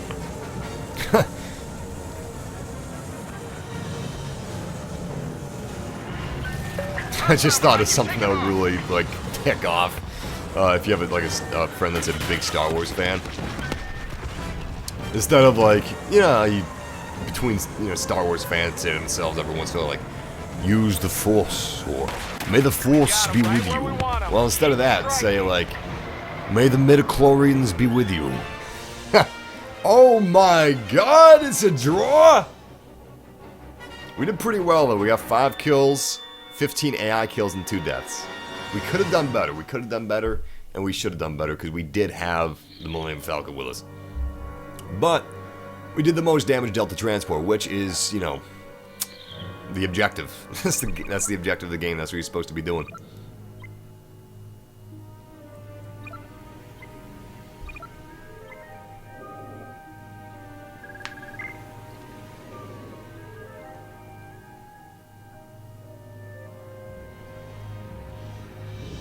What's my favorite Star Wars character?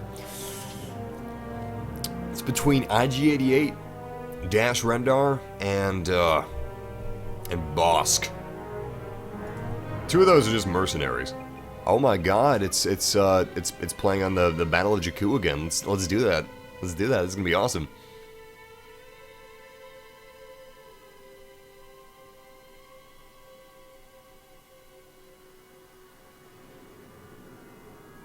Massive, you're gonna do a LEGO Dimensions live stream. We've done a LEGO Dimensions live stream before, Potty Light. In fact, we have a review of LEGO Dimensions on our channel, but I can't figure out if it was my PlayStation USB port, because I tried it on 2 different PlayStations, but the gamepad for LEGO Dimensions just was malfunctioning, and I couldn't get it to work, so yeah, I gotta sell it on eBay, I guess, because I waited too long to return it, and I gotta sell it as defective, I guess. So yeah, that kind of sucks. But that's why I don't play LEGO Dimensions anymore. I had a lot of fun with it, and I love Traveler Tales Lego games. I think they're awesome, but it was either two PlayStations that had broken USB ports, or Lego Dimensions gamepad was broken itself. I might be able to contact the Lego company instead and just have them send me a replacement. The Lego company is pretty good about stuff like that. If you're wondering why I'm not doing anything, I'm just circling around. I'm looking for hero pickup, which I'm not seeing. There it is. Beautiful. Crap. Oh, yes! Slave 1 has entered the battle.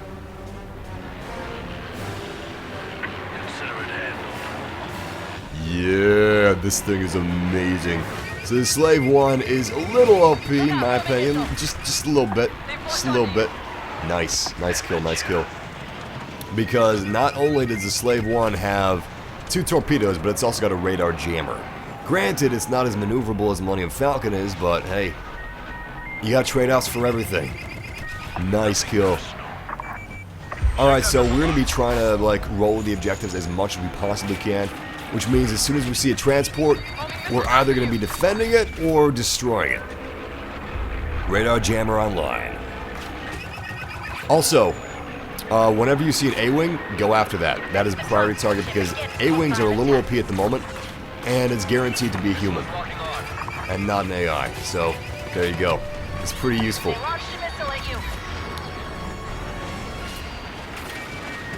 Nice torpedo dodge. Excellent. Good AI kill. I mean, AIs are worthwhile to be killed. Oh, wait. Crap, we got our objective here. Nice. Anybody else want to tussle with this Lambda-class shuttle? Millennium Falcon's tussling with it. That is not good. I am not going to be... Oh, look at that. Ah, crud. Who destroyed it? It was the Millennium Falcon that destroyed it. The Millennium Falcon actually bailed. He bailed because he was getting hit too hard. Can you believe that? You don't bail on your objective just because you're getting hit too hard if you're a hero. The objective is gonna, like, either win or lose the match for you. Oh man, this A-Wing's pretty good. They're pretty good. I don't know who's after me, but it could be the Millennium Falcon. I'm hoping that the Falcon is smart enough to realize that it's kind of a waste of a hero to, like, do a hero duel. I mean, it's fun, and it's badass, and I do it sometimes, but like, what really matters is that objective, you know? That's what you really gotta go after. You see this thing? Damn, I had to work for that! Alright, so we activated our radar jammer once again. It's not the Millennium Falcon going after us, which is good stuff. I appreciate that. Don't know who was going after us, but apparently they're still at it. Rebel transport is leaving, so we're gonna die going after this Rebel transport, is what's gonna happen. But I don't want to die too early. Nice. Okay, we died, but we did as much damage as we possibly could. In fact, I should have just crashed into the transport. I'm gonna spawn as a regular TIE fighter because AI never spawns as a regular TIE fighter, and this is really good camouflage. I mean, AI never spawns as a TIE interceptor. AI always spawns as a TIE fighter, so yeah. This is good camouflage.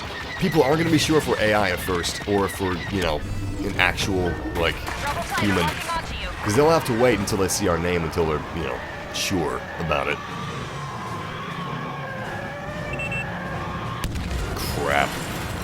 It's kind of ironic that he took me down. I wonder if he remembered me from the Slave 1. Crap. It's defeats! I did everything I could, but it wasn't enough. We still got first place with 6 kills, 8 AI kills, and 2 deaths. Which is pretty good. It's not too bad. Battlefront 3 for PC is, I believe, $60. It might be on sale. I'm not sure.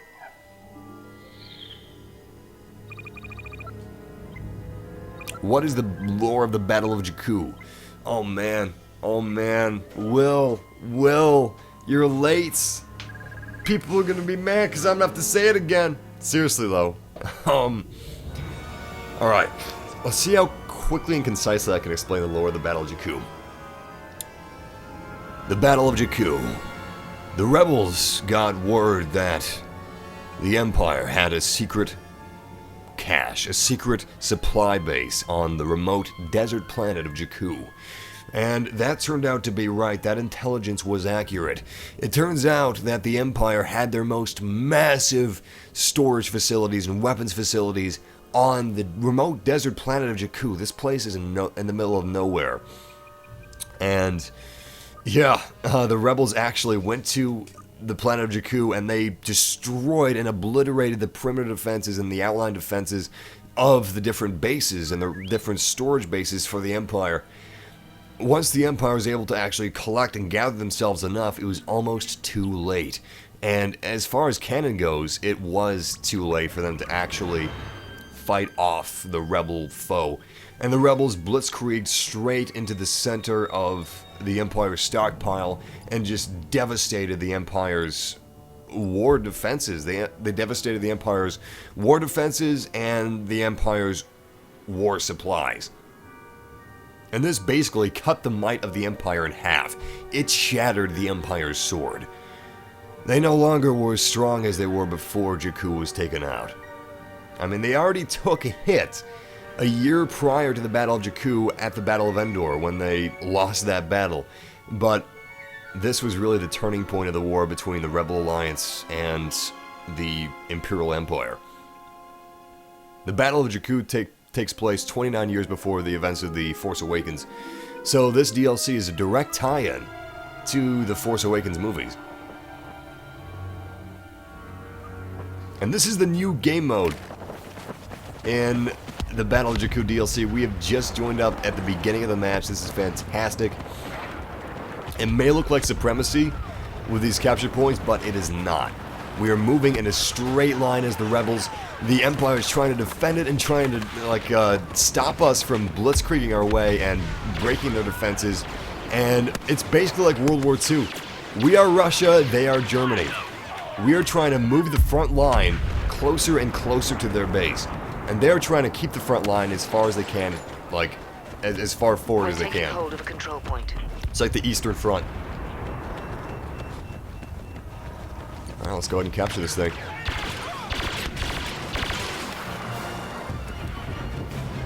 And as you can see, the Graveyard of Giants lives up to its name. We have captured all the control points and we are locating new ones. Yeah, this is called the Graveyard of Giants for a reason. It truly is a Graveyard of Giants. So many AT-ATs have fallen, so many AT-STs have fallen, damn you. Damn you, man with jetpack! Excuse me, sorry about that, I couldn't mute my microphone in time. Oh god, popped my eardrums with that sneeze. Yeah. And the reason why there's so many AT-ATs here and so many Star Destroyers and Super Star Destroyers is because the secret base on the planet of Jakku was a huge one. This was the biggest base for the Empire, aside from like Death Stars and stuff. This was a vital point for the Empire, and that's why in The Force Awakens the Empire is not nearly as strong as it once was. That's why you have but fragments of the Empire fighting like the First Order. Alright, we're using an airspeeder right here, and even though the rebels don't really have any ground forces like AT-STs or chicken walkers, they do have aerial forces like this this speeder. And I'm going to try to do my best to take down this AT-ST. Huh. Oh, there he is, there he is. He's kind of hiding from me. Look at that walker. Look at all these walkers. Walkers are everywhere. Star Destroyers are everywhere. And if we lose this match, you guys are going to see the Super Star Destroyer fall. The Super Star Destroyer that's actually at the beginning of the teaser for The Force Awakens. Let me see if I can show it to you guys.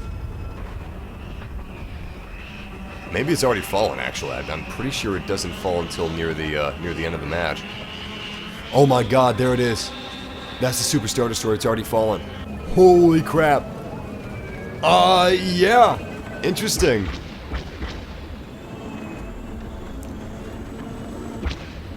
No eyes on the chicken walker. But I do have eyes on plenty of Imperial stormtroopers. But yeah, this is actually like the scene of the battle that you see in the teaser for The Force Awakens. By then, it's an old battlefield. It's 29 years old, but it's still really cool to see that. And that's actually, I believe, how the movie opens.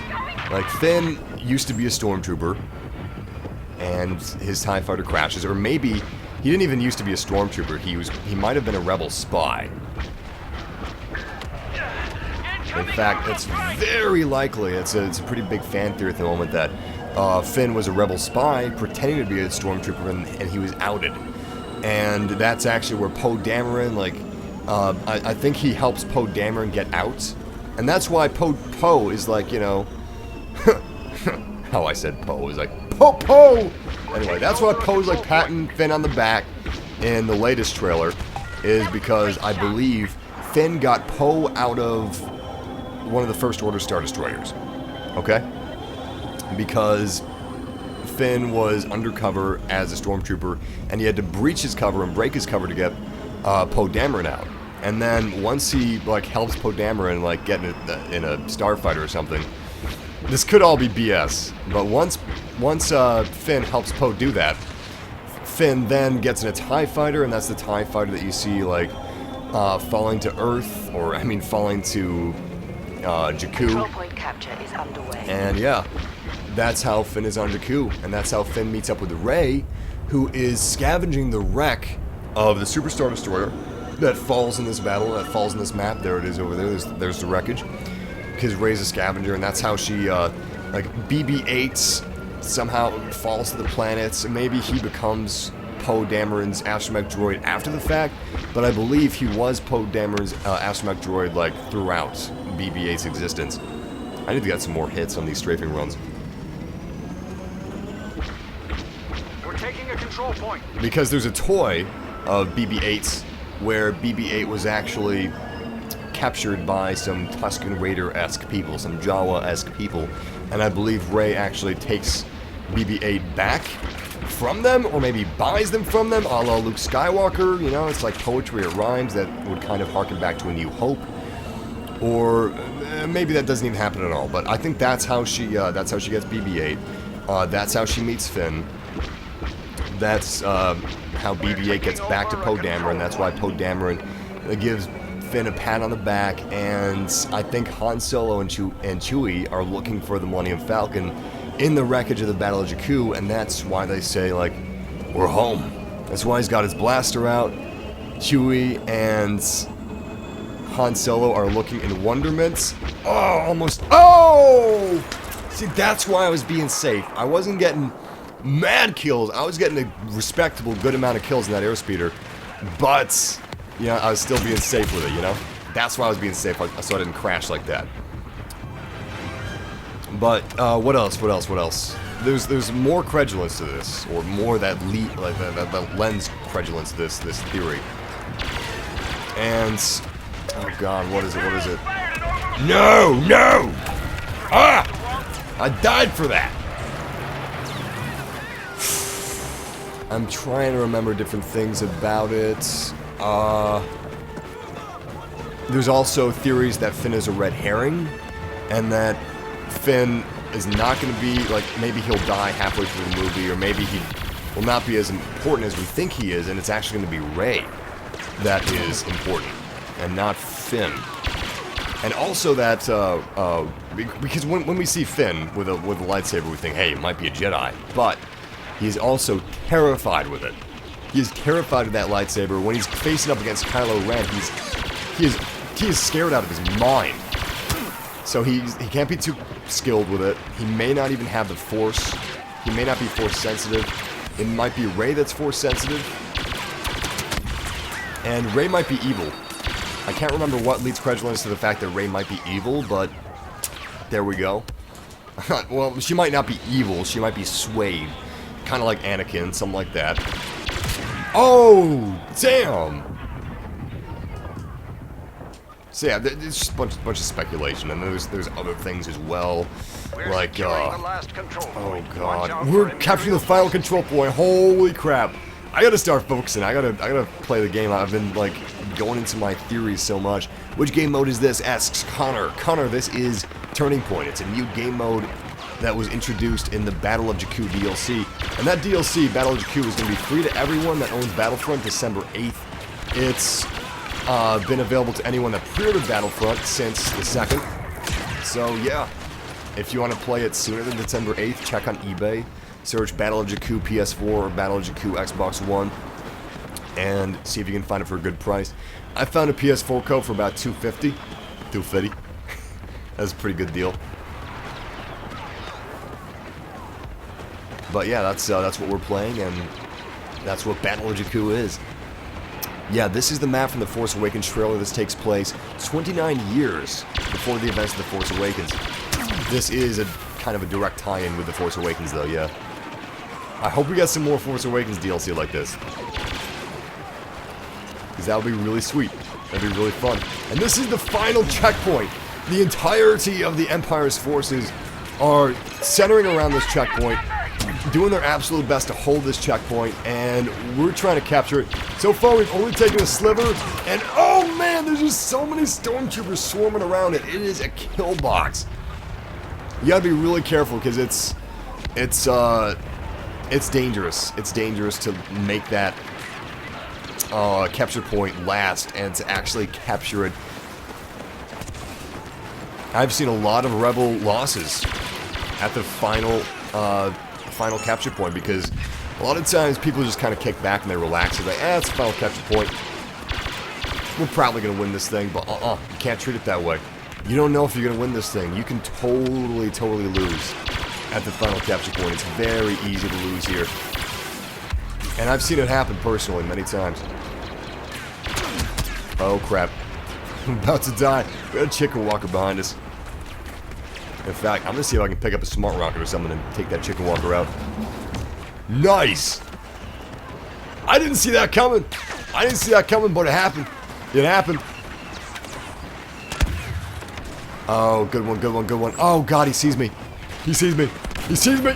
Ah! Yeah, he's shooting at me right now. He got me.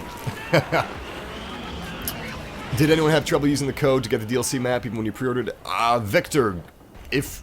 That's a very good point you brought up. If you guys are having any problems, call EA.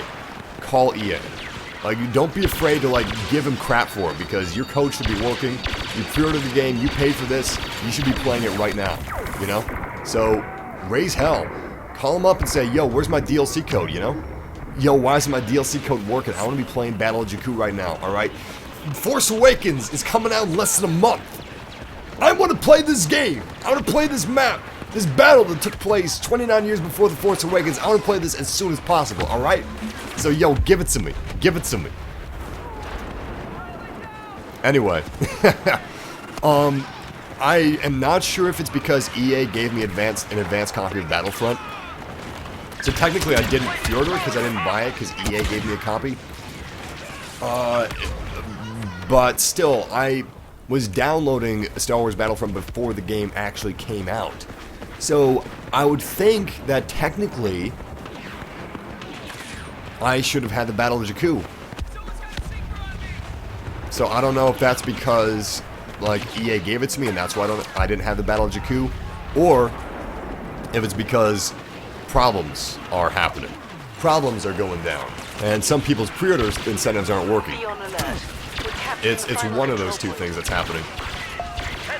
But, yeah, I had to buy mine from eBay.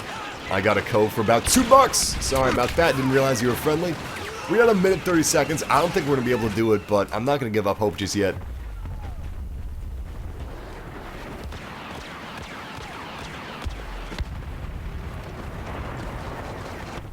Is a digital copy game a full game? Yes. Yes, it is. Of course, it's the same thing, it's just not on the disc. In fact, I think it installs to the same amount of space that a disc does, too. Maybe not. Maybe not. Maybe it does take slightly less space. I can't remember. This new game mode is called Turning Point because this really is the turning point in the war between the Galactic Empire and the Rebel Alliance. Ah! Didn't get that kill. Ah! He almost killed me in one shot. Whoa! Whoa! Come on, thermal imploder, please. Nothing. Nothing. No dice. 30 seconds left on the clock. This is getting desperate. We are draining the capture point a little bit, but it's just... Oh my god, 2 grenades. And neither of them killed me. That is so lucky. It's getting really close. It's getting real close. It's getting scary close. We've got 20 seconds left on the clock. There's no way we can do this. There's no way. There's just no way. Game over. Yeah, it's gone. If we can get one of our guys in there, we could theoretically extend the timer infinitely as long as we're at the control point. But we were not inside of it.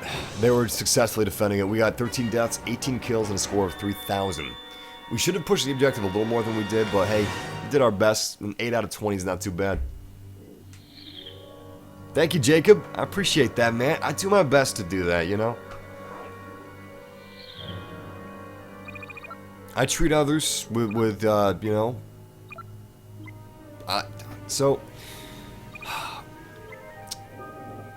We're all humans. We're all on this earth together, and that's how I like to live my life. And... When we're gaming together and stuff like that, we're like a family.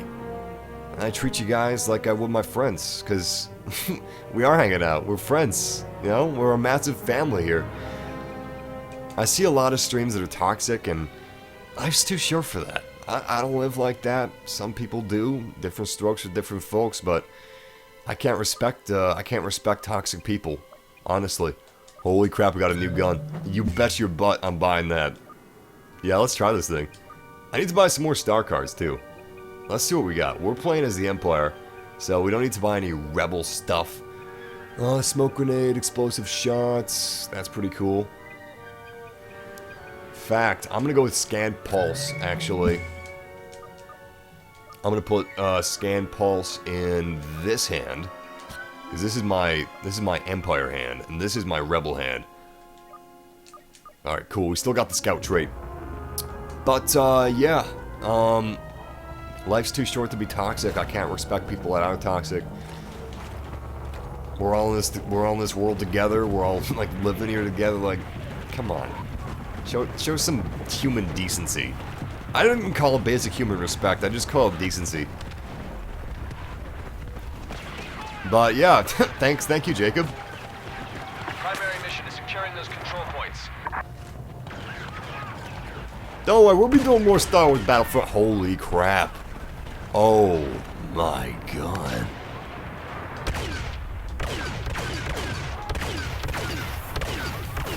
Alright, so it's a little tricky to use right, but this thing is powerful. Holy crap. Move to intercept. I mean, it's not any better than other blasters, it's just different, and you might be better using this blaster than another blaster. All the blasters are very balanced. They're very balanced, I gotta say. Props to DICE for balancing the game right. Enemies ahead. I actually read a review of Star Wars Battlefront on Amazon, and this was the most insane review I've ever read. Actually, most of the reviews for Battlefront are the most insane reviews I've ever read, because I don't get people that are hateful for no reason. I don't get people that like seek out negativity and are only happy when they're being negative. Like, there's a few YouTubers out there, I'm not going to name any names, but there's a few YouTubers out there that are really, really toxic. And that's just not cool. I mean, they have a right to do whatever they want, but I don't get it. I don't get who could be like so hateful and full of spite. Star Wars Battlefront is a fine game. It's not for everybody. No game is, but you know, it's a lot of fun. It's beautiful, plays well, it's balanced well, and DICE is, I mean, they definitely care about it. They're definitely doing the best that they can. within the budget that they have and within what Disney is telling them that they are allowed to do. It's not just EA, it's not just DICE. You know, the maps for Star Wars Battlefront are very expensive to make. This is Frostbite engine. This is not Star Wars Battlefront 2, and it's not meant to be. It's meant to be a reboot. It's not meant to be anything like Star Wars Battlefront 1 or 2, actually. Anyone that goes into, like, Star Wars Battlefront expecting that just hasn't done their research. Crap. We got some rebels really close to us. Nice! And they can't make maps like this. And okay, for one thing, I don't think Disney will let them make maps like this for free and produce them for free, unless it's something that's important to the plot like this, the Battle of Jakku. But aside from that, they're just so damn expensive to make. And on top of that, you've got licensing. That's why Lego Star Wars sets are more expensive than other Lego sets. Like, you'll get more pieces in a Lego City set than you will in a Lego Star Wars set, because it's more expensive to make a Lego Star Wars set than a regular Lego set. That's one thing. Basic business. Basic business. Anyway, this review is so insane. He must watch one of these hateful YouTubers that's spreading all kinds of false information, because he was like, I love Star Wars, I grew up with Star Wars, and I'm as big a fan as you can get. I'm not sure, obviously this isn't word for word, but this is as accurate as I can get without, like, looking up the review and reading it out loud. And I can't see how he could be that big of a fan of Star Wars and hate this game as much as he did. And he was very clear in saying that he hated it. The word hate. Not the word hate as most people use it. Like, oh god, dark chocolate, I hate that. I don't really hate dark chocolate, it's just not my preference. Anyway, he was complaining that he got, like, he overheated his blaster. And apparently he played 2 games and that's it. He played 2 games before he returned the game. That's not giving it a chance.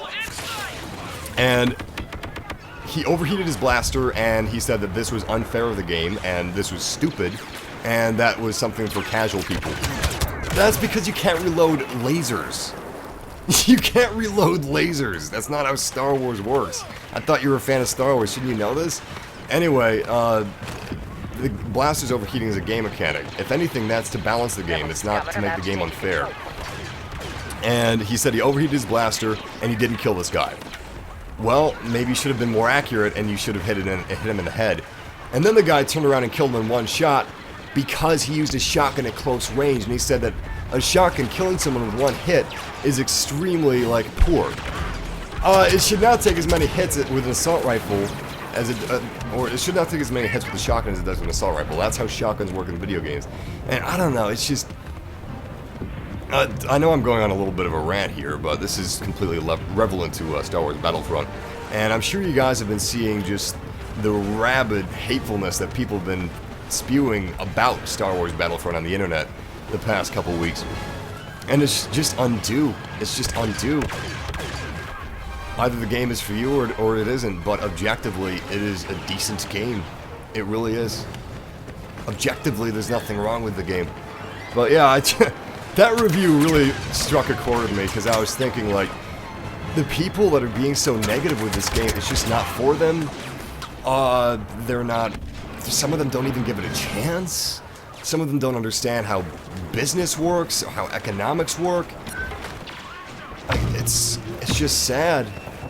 It's just... I feel sorry for the developers of this game, because they obviously care about the Star Wars universe. They obviously care about the game that they're making.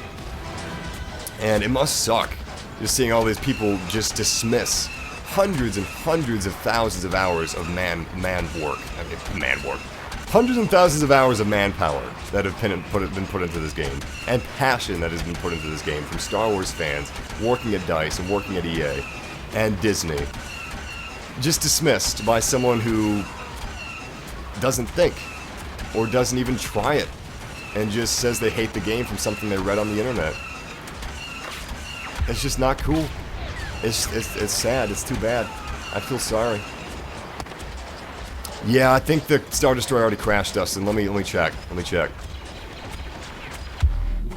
Yeah, I'm not seeing it. In fact, I think I see the wreckage in the distance. I'm sorry, man. It is a sight to see. It is awesome.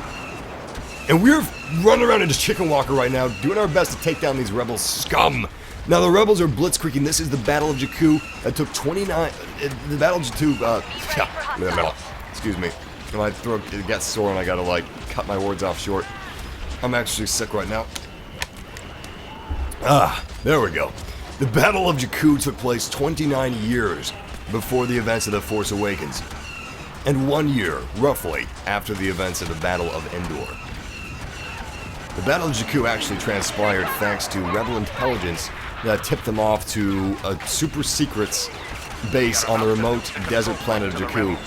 And yeah, they absolutely destroyed and devastated the Empire's initial defenses because the Empire wasn't expecting any of this. That's how the Graveyard of Giants actually came about.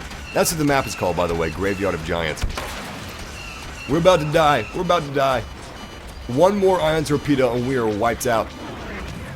So I'm just going to use everything we got. Missiles, grenades, I don't care what it is. I guess it's technically not grenades. Crap, we're down. But, yeah. This is really the turning point of the war. And that's actually why this game mode is called Turning Point. This new game mode introduced in the Battle of Jakku DLC. Because this was the turning point of the war. Thanks to the efforts that the rebels exerted here, they were able to shatter the sword of the Empire. And just separate the Empire into all these different factions because their main route of supply was destroyed. Not only were they devastated with the original Death Star and the new Death Star destruction, but they're also devastated with their largest supply depot Enemy soldiers nearby. being completely obliterated. And that's why you have the First Order in The Force Awakens. The remnants of the Empire trying to restore what was once great and bring it back again. Which I love that. I love that aspect of The Force Awakens because it's realistic. Wow, we got third place with 19 kills and 10 deaths. Sweet. Usually, wars are not ended that quickly and that clear cut. Usually one side or the other is reduced to guerrilla warfare. And in this case, the rebels started out with guerrilla warfare and the Empire ended up resorting to guerrilla warfare. In the 30 years that passed, or the 29 years that passed between the Battle of Jakku and the events of The Force Awakens. Yeah, I love this game, Transcrafter. It's fun. I have fun with it. What happened to, like, if you have fun with a game, that's what matters. If you have fun with it, because that's why you play games in the first place, is to have fun. Anything we gotta buy? Let's see if we have any new traits we could buy. No, we got Bounty Hunter and Sharpshooter coming up. Thinking about buying, wait. Oh, I was wondering why this was yellow, and I was like, oh, that's right. That's how many credits we have left. Guess I won't buy that. Let's just stick with what we got. Yeah, I'm good with that. Scout pistol, what else could we use? Impact grenade, ion torpedo, jump pack, homing shot. I'm gonna switch it out for a homing shot. And let's jump in the battle, which has just joined.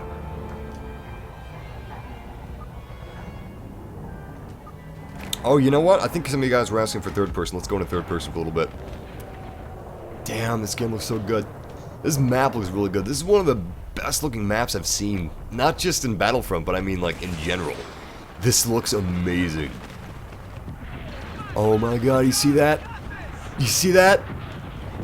As part of a Star Destroyer finally, look at that. That is a Super Star Destroyer. I believe this is actually the very same Super Star Destroyer that you see in the Force Awakens teaser trailer, the first teaser.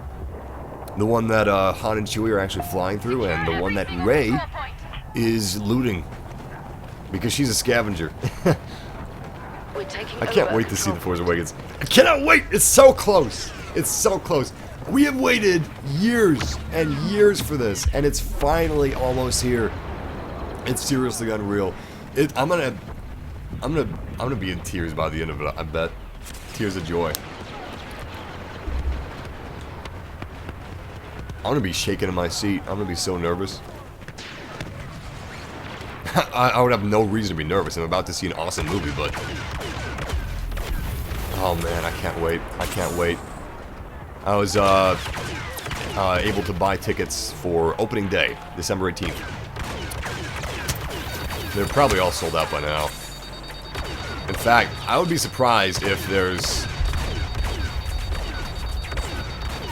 like more than one theater in each city that's not completely sold out for day one. I bet that almost every single theater in America is sold out for day one. I bet almost every theater in America, I was gonna grab that. I bet almost every theater in America is gonna be packed, like filled, when The Force Awakens comes out. Small ones, big ones, good theaters, bad theaters, doesn't matter. Star Wars unites all. And even if you didn't like the original trilogy, which my girlfriend doesn't really like the original trilogy, she's still excited about this new one. Because, so, Star Wars started everything. Well, it didn't start everything. Star Wars sparked so much in terms of movies and media and franchises, especially with sci-fi, but just movies in general, really, that if you had never seen Star Wars until you were like 20 or 25 or... it really doesn't matter how old you are, I realize. If you had not seen Star Wars until you're like in your 20s or older, you're not going to be able to... you may not be able to fully appreciate it. Because Star Wars inspired so much, and if you've seen what Star Wars has inspired, you may just assume that, hey, well, I've seen all these tropes already. But Star Wars was the first! Star Wars is what opened the gates for everyone else. However, they've got the best people in the world working on The Force Awakens, and it's going to be new again. What's old is new again. And that magic is also going to be new again. And an entire new generation, maybe even an entire generation of people that didn't like Star Wars will now like Star Wars. So yeah, even if you didn't like Star Wars, try it. At least try The Force Awakens. It's even if you don't like Star Wars, it's still a cultural phenomenon, unlike anything else, ever, ever.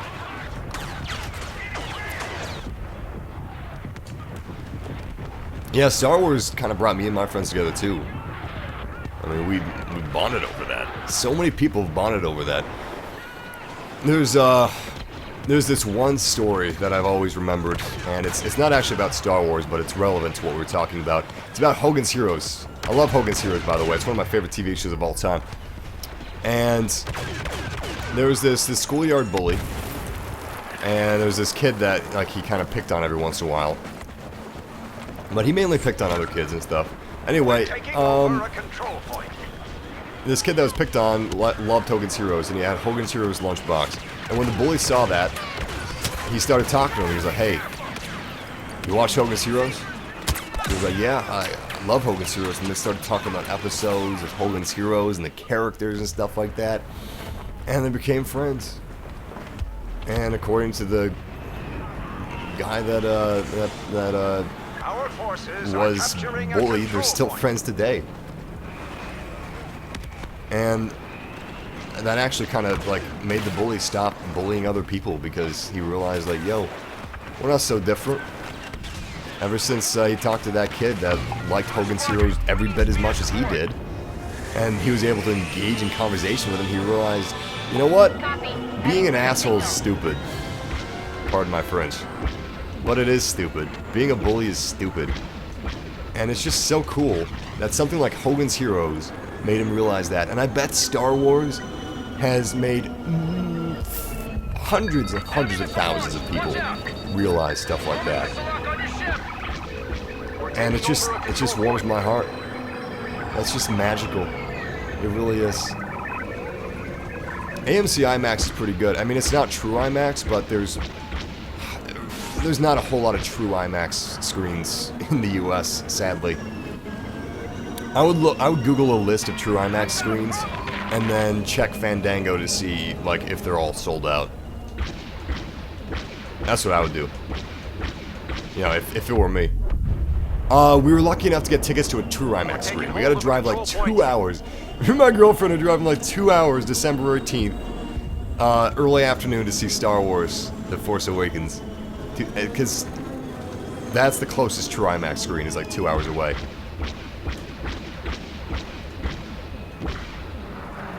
It's Star Wars.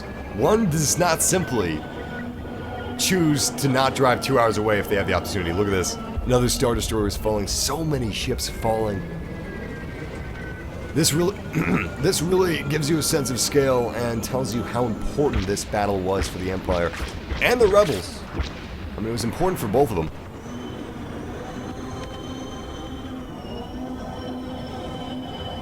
We're taking possession of a control point. Massive, where do you get the lore for this map?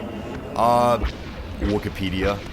I read Wikipedia a lot. Like, an awful lot. And also, the trailer for the Battle of Jakku gave a little bit of information. Aside from being absolutely gorgeous, because that's an amazing trailer.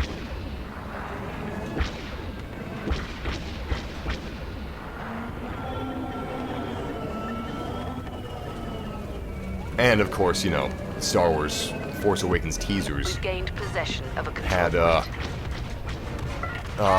glimpses of remnants of the Battle of Jakku.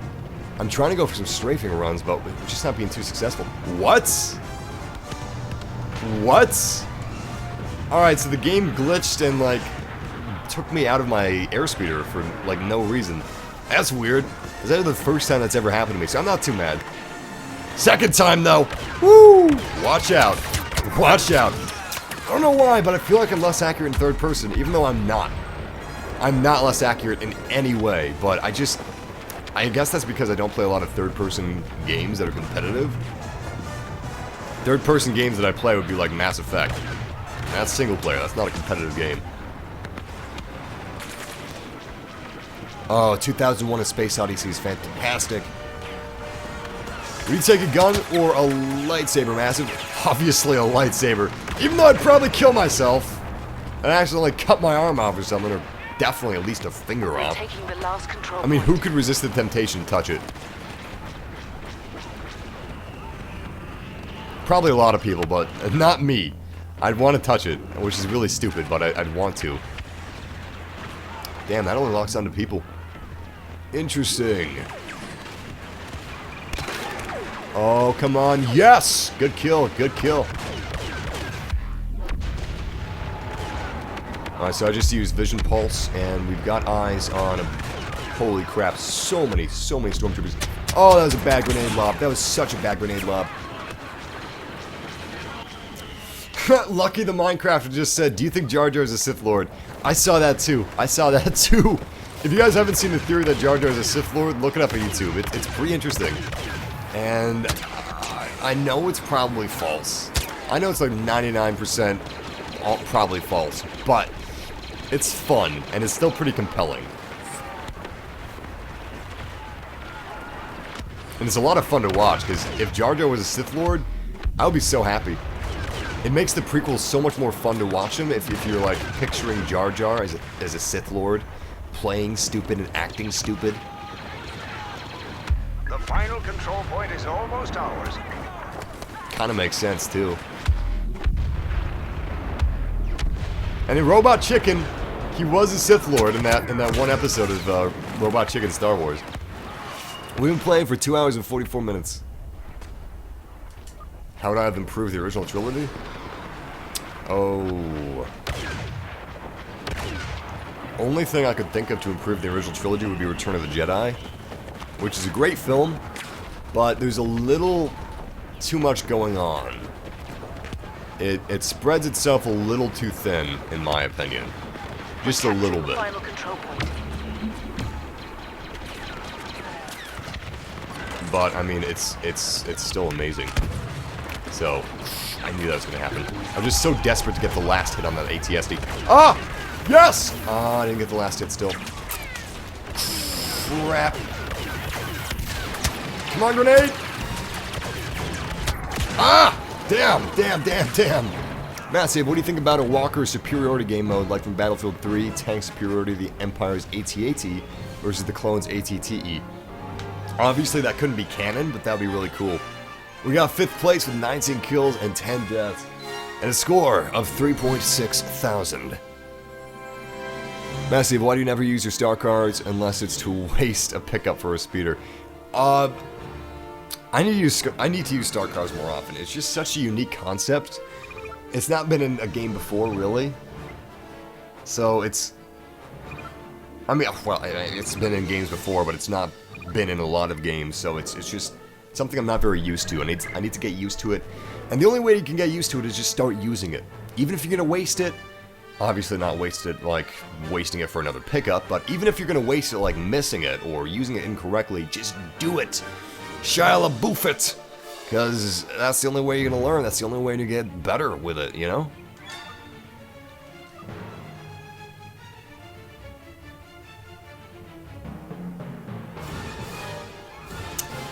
At the moment, I prefer Jakku maps over Hoth maps just because I've been playing Hoth since the beta. And I've played the beta a lot, so... I played Hoth a lot, but I still love Hoth. I mean, I actually do go to Walker Assault on Hoth a lot because I like to reenact the movie scenes. Alright, let's do one more game mode for this live stream, and I'm going to try to get back into Goes in Badlands for the Battle of Jakku map. Servers are a little wonky for Heroes vs. Villains Battle of Jakku, but look at this. I think we're actually going to be able to finally join one. Whole live stream, we've been trying to do this, but we haven't been able to. I'll also be doing shoutouts just before the stream ends, so stay tuned for that, guys. We've been streaming for 2 hours, 46 minutes straight, I think. That might be a little inaccurate. It might be 2 hours, 30 minutes, something like that. But, yeah. I would stream a little longer, but I don't want to push my throat too much. Because last time I pushed my throat too much was like 4 days ago. And because of that, I wasn't able to stream for like 2 days straight because my throat was so bad. Because I actually have a sore throat right now. But, yeah, I will be streaming tomorrow as long as I didn't wreck my sore throat unknowingly, because you really don't know until you go to sleep, and then you wake up a million times in the middle of the night, choking on your dry, awful, sick throat. Alright, we gotta defeat the heroes, protect the villains, and the side that takes 5 rounds wins. And we just joined this. I'm gonna become a bodyguard for the Emperor Palpatine. So, Emperor Palpatine and Princess Leia can spawn 2 bodyguards. And you're supposed to stick by the Emperor and protect the Emperor or the Princess as much as you can. You can't go into first person. You can switch third person viewpoints. And Palpatine can give you health, just like Leia. Leia can give you health, and Palpatine can give you health. Because as you can see, your health does not regen. You use hero health, because you're kind of a hero. You're a bodyguard. You're very special. You've got 2 awesome star cards and an awesome weapon. Alright, cool. Palpatine's right by us. All of our villains are alive. The only surviving hero is Han Solo. We should be able to make short work of him. This is on the map Goes in Badlands, I believe is the name. And this is from the Battle of Jakku DLC. Oh damn, there's Han Solo! He's riding solo. Nice, nice, nice, nice. I've lost eyes on Solo. He's running. He's going in circles. He's going in circles. I have eyes on Solo. Missile away. Excellent hit, excellent hit. And we just leveled up. We just reached rank 32. I mean 22. Fantastic. Which planet would you choose to live on from Star Wars? I would choose Naboo as well. That's a really good choice. And that's one of the only planets that's not dangerous, you know? Maybe Coruscant? Nice. When we play as Darth Vader, they will feel the dark side of the Force. Definitely. Oh my god, he looks so cool. Look at the reflections on his helmet. You know what? I'm moving up too far. I need to stay with my teammates. I'm gonna stick with Palpatine. There's no rush. There's no rush. Boba Fett's doing his own thing, but he's also kind of following us, which is good. Very good. Holy crap! Oh! Oh! Oh! Whoa! Whoa! Whoa! Whoa! Nice! Good hit! Good hit! Oh, damn! Luke is down. I did not kill Luke, but I got a lot of good hits on him. So that's good.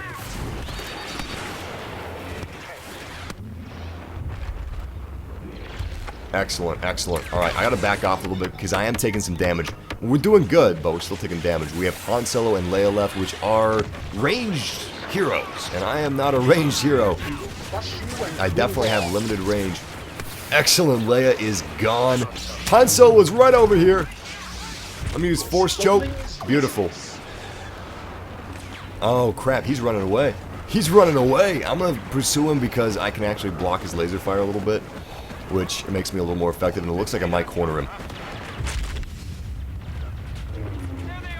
Did you forget? Did you forget? I think he forgot. Yo, I think he forgot. Look at him, look at him. He didn't even turn around for me. I should have blocked. I could have got the final hit. Solo has surrendered. I just found your channel a few days ago and you're hella entertained and keep up the good work, man. Thank you, Top Keck. Alright, we're playing as Imperial Stormtrooper, and I might stick with third person, actually. Why not? Holy crap, did you see how Palpatine just surged forward? That's so creepy.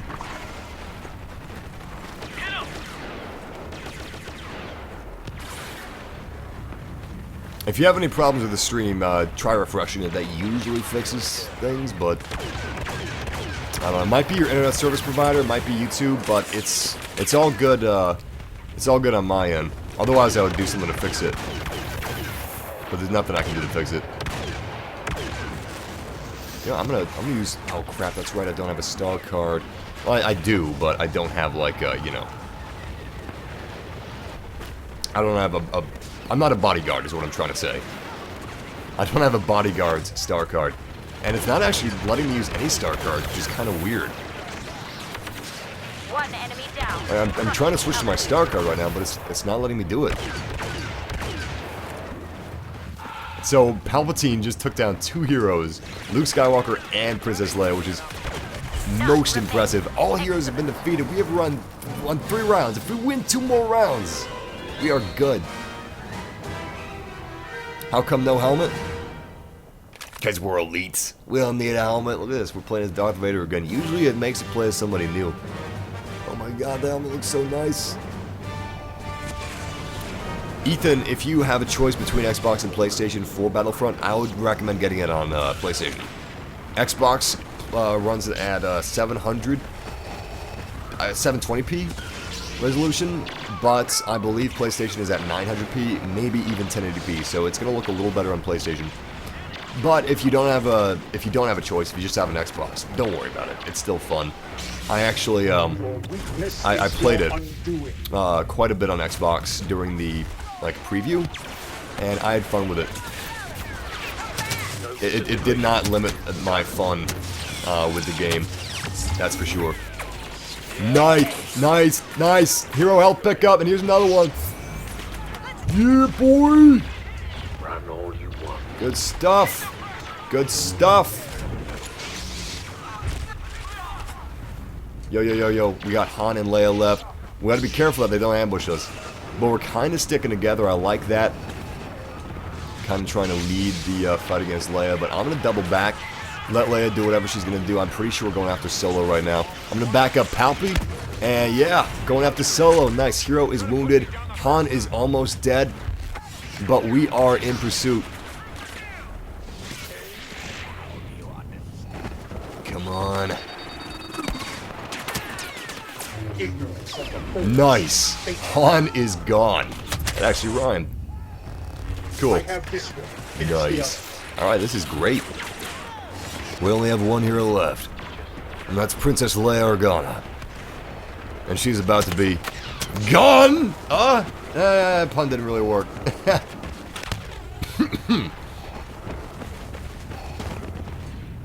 I thought that was her for a minute. Obviously the uniform's too dark. God, this game mode is so fun. And it's really good on this map, too. Like, I'm really enjoying this map. I'm enjoying all the maps in the Battle of Jakku DLC, actually. So I'm actually waiting for some backup to get here before I move in, because I'm running a little low on health. And we don't want to die. Oh crap, there's Leia! There's Leia! Yes! All heroes have been defeated. We got 2 more rounds. 2 more rounds. We are owning this thing. The thing with you not being able to use star cards happened to me and my friend earlier today as well. Seems to be a glitch with the Jakku add-on. It might work again after you die, though. Yeah, let me try this now. It works again. Cool. Wait a second. Yeah, it does work again. Cool. Alright, so you're totally right. That is like a Battle of Jakku DLC glitch. It'll probably be patched out before the 8th. Never encountered that glitch before the Battle of Jakku, so it's gotta be that. You're right. Can't seem to get rid of it, though. Like, usually I can cancel out my star card if it's something like a gun, and, you know, I only expend my star card when I fire it, not when I pull it up. Sweet! Crap, it's gonna miss. Oh, it missed. Oh, it missed.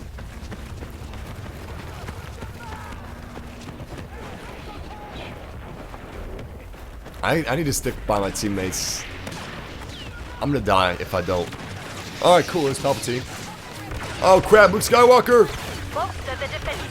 Alright, so I can't use my star cards. I can't use my star cards. Let's see if it fixes itself now. Alright, cool. It's completely fixed. Good stuff. Good stuff. So when you die, it does fix itself. Please do shotgun. This is kind of close to shotgun, but this is a pretty close range map. So, I mean, you're right. If I should use a shotgun anywhere, it should be here. Oh my god, I could have killed Luke. Alright, let's switch to a shotgun. CA-87, which is the weapon that the Jawas used. What's my favorite game mode in Star Wars Battlefront so far? Oh god, what would I say? What would I say? Battle. Jeez, all villains have been defeated. That's what happens when I'm not a villain. Just kidding. I would have to say Fighter Squadron is my favorite game mode. Yeah, that's a good idea, Bacon Bites. Bacon Bites says he's getting a PS4 because most everybody knows has one.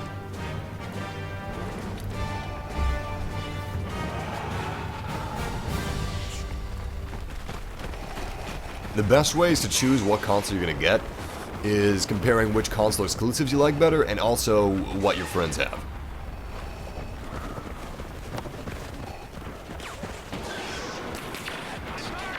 Alright, here we go, here we go. Oh, look at Luke! Be a sneaky! Be a sneaky beaky! Oh my god, we just struck each other in midair. Oh god, he's making me flinch. Oh! Oh my god! Oh my god!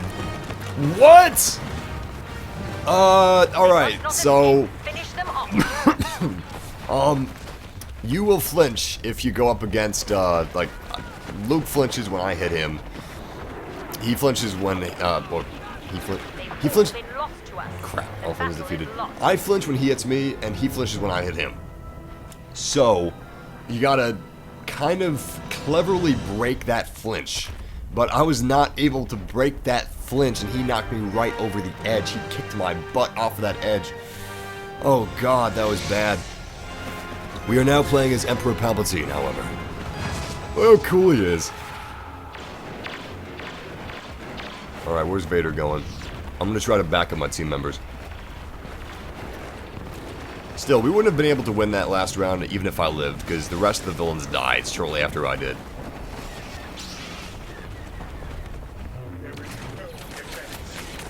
Oh, damn. What's happening over here? What's happening over here? Princess Leia and Boba Fett and Han Solo and Luke Skywalker. Really everyone. Oh, good stuff, good stuff, good stuff.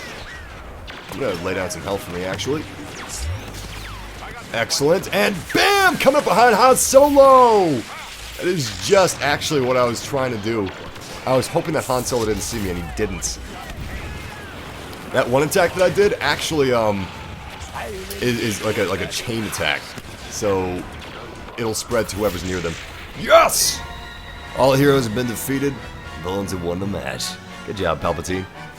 We got 8 kills, 3 deaths so far, and a score of 3.8 thousand. So we're not doing so bad.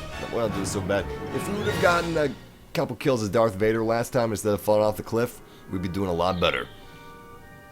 But that is game for that game of Star Wars Battlefront Heroes versus Villains. If you guys want to see more Star Wars Battlefront, excuse me, be sure to leave a like down below and subscribe to join our massive family. What's the least effective hero? Honestly, they're all pretty good. Personally, I think that Boba Fett is a little difficult to use. In fact, I think he's very difficult to use because he has a jetpack, which is supposed to be working to his advantage and makes him harder to hit. Yes, it does, but it also makes enemies harder to hit when you're playing as Boba Fett because you gotta compensate for the jetpack. But look, we're gonna be doing shoutouts for 3 solid minutes. Roughly. Hopefully this doesn't burn my voice out. Let's see. Alright. Here we go. Shout out to Jim Davis. Shout out to Ethan Wood. Shout out to Assassin Kitty Plays. Shout out to Rob Slayer. Shout out to DJ Django. Shout out to Connor Kells. Shout out to Tommy Clark. Isaac Winter. Shout out to Anna Ekstrom. Shout out to Tommy. Oh, I already did you. Excuse me. I'm sorry about that. Shout out to Diego Ivan. Shout out to Cool Car Guy. Shout out to Eduardo. Shout out to Apple Gaming 94. Shout out to Andrea Cadena. Shout out to Harrison Glance. Oh, crap. He asked for me not to shout him out. Shout out to Mr. Crazy Airsoft Guy. Shout out to Cameron. Shout out to Justin Dargo. Shout out to Hans Gruber, my man, Hans Gruber. Shout out to Jacob Hubbard. Shout out to B. Frank, Alicia Baca, and Galen Cooper. Shout out to, what else we got? Lori Gallery, Anna Ekstrom, Mr. Swags Hole, 27, Boba Fett, Trent S. Blood Money, 1956. Shout out to Spartan Ghost 98. Shout out to Shadow Boss, and shout out to Andres, shout out to Ender Evan, shout out to Spartan Ghost 98, shout out to Major Tom, shout out to Mary Patrick, shout out to Tyler Qualls, Nathan King, shout out to Max Spoon, and shout out to Cyber Jeff. I'm gonna be doing the rest of the shout outs as whispers because I can feel my voice failing me. Shout out to Luke James. Shout out to Kendrick Rawls. Shout out to Anna. Shout out to Press Play. Shout out to Death Watch 2014. Shout out to Riley. Shout out to Sensible Thomas. Shout out to Parker. Shout out to Josh. Shout out to Dan Lilly. Shout out to Shy Guy. Shout out to Nick. Shout out to Amir. Shout out to Super Fluffy Puppy 4. Shout out to Galen Cooper. Shout out to Kenny. Shout out to Logan. Shout out to Dom. Shout out to Tyler. Shout out to Brent. Shout out to Brett. Shout out to Wes Stokes. Shout out to Aras. Shout out to Makar. Shout out to Eli Bob. Shout out to Susan. Shout out to Christian Jerome. Shout out to Nicholas. Shout out to Eli Bob. Shout out to the regular channel. Shout out to Miles Crow. Shout out to X Panda Gaming. Can I last the 3 minutes? 29 seconds left. Shout out to Adam Bell. Shout out to Jude. Shout out to Leonardo Cruz. Shout out to, what is that? Alakad the Atheist. Shout out to Kirk Manley. Shout out to Josh Henderson. Xander H. Garrett Ray. Louis Abad. Shout out to Atomic 10. Tyler Emery. And Robert Kennedy. And also shout out to Josh Jeffrey. And Bungie Kid. Shout out to you too. And that is the 3-minute timer. So thank you guys for joining me for the Star Wars Battlefront live stream. I hope you enjoyed. If I did not make myself sicker, I will be streaming tomorrow as well. I really gotta get rid of the sore throat. But I had a blast playing the Battle of Jakku with you guys. And I hope you're excited. for the Star Wars Force Awakens premiere as much as I am. So once again, thank you for joining me, and until next time, game massively. Apologize. Whatever for?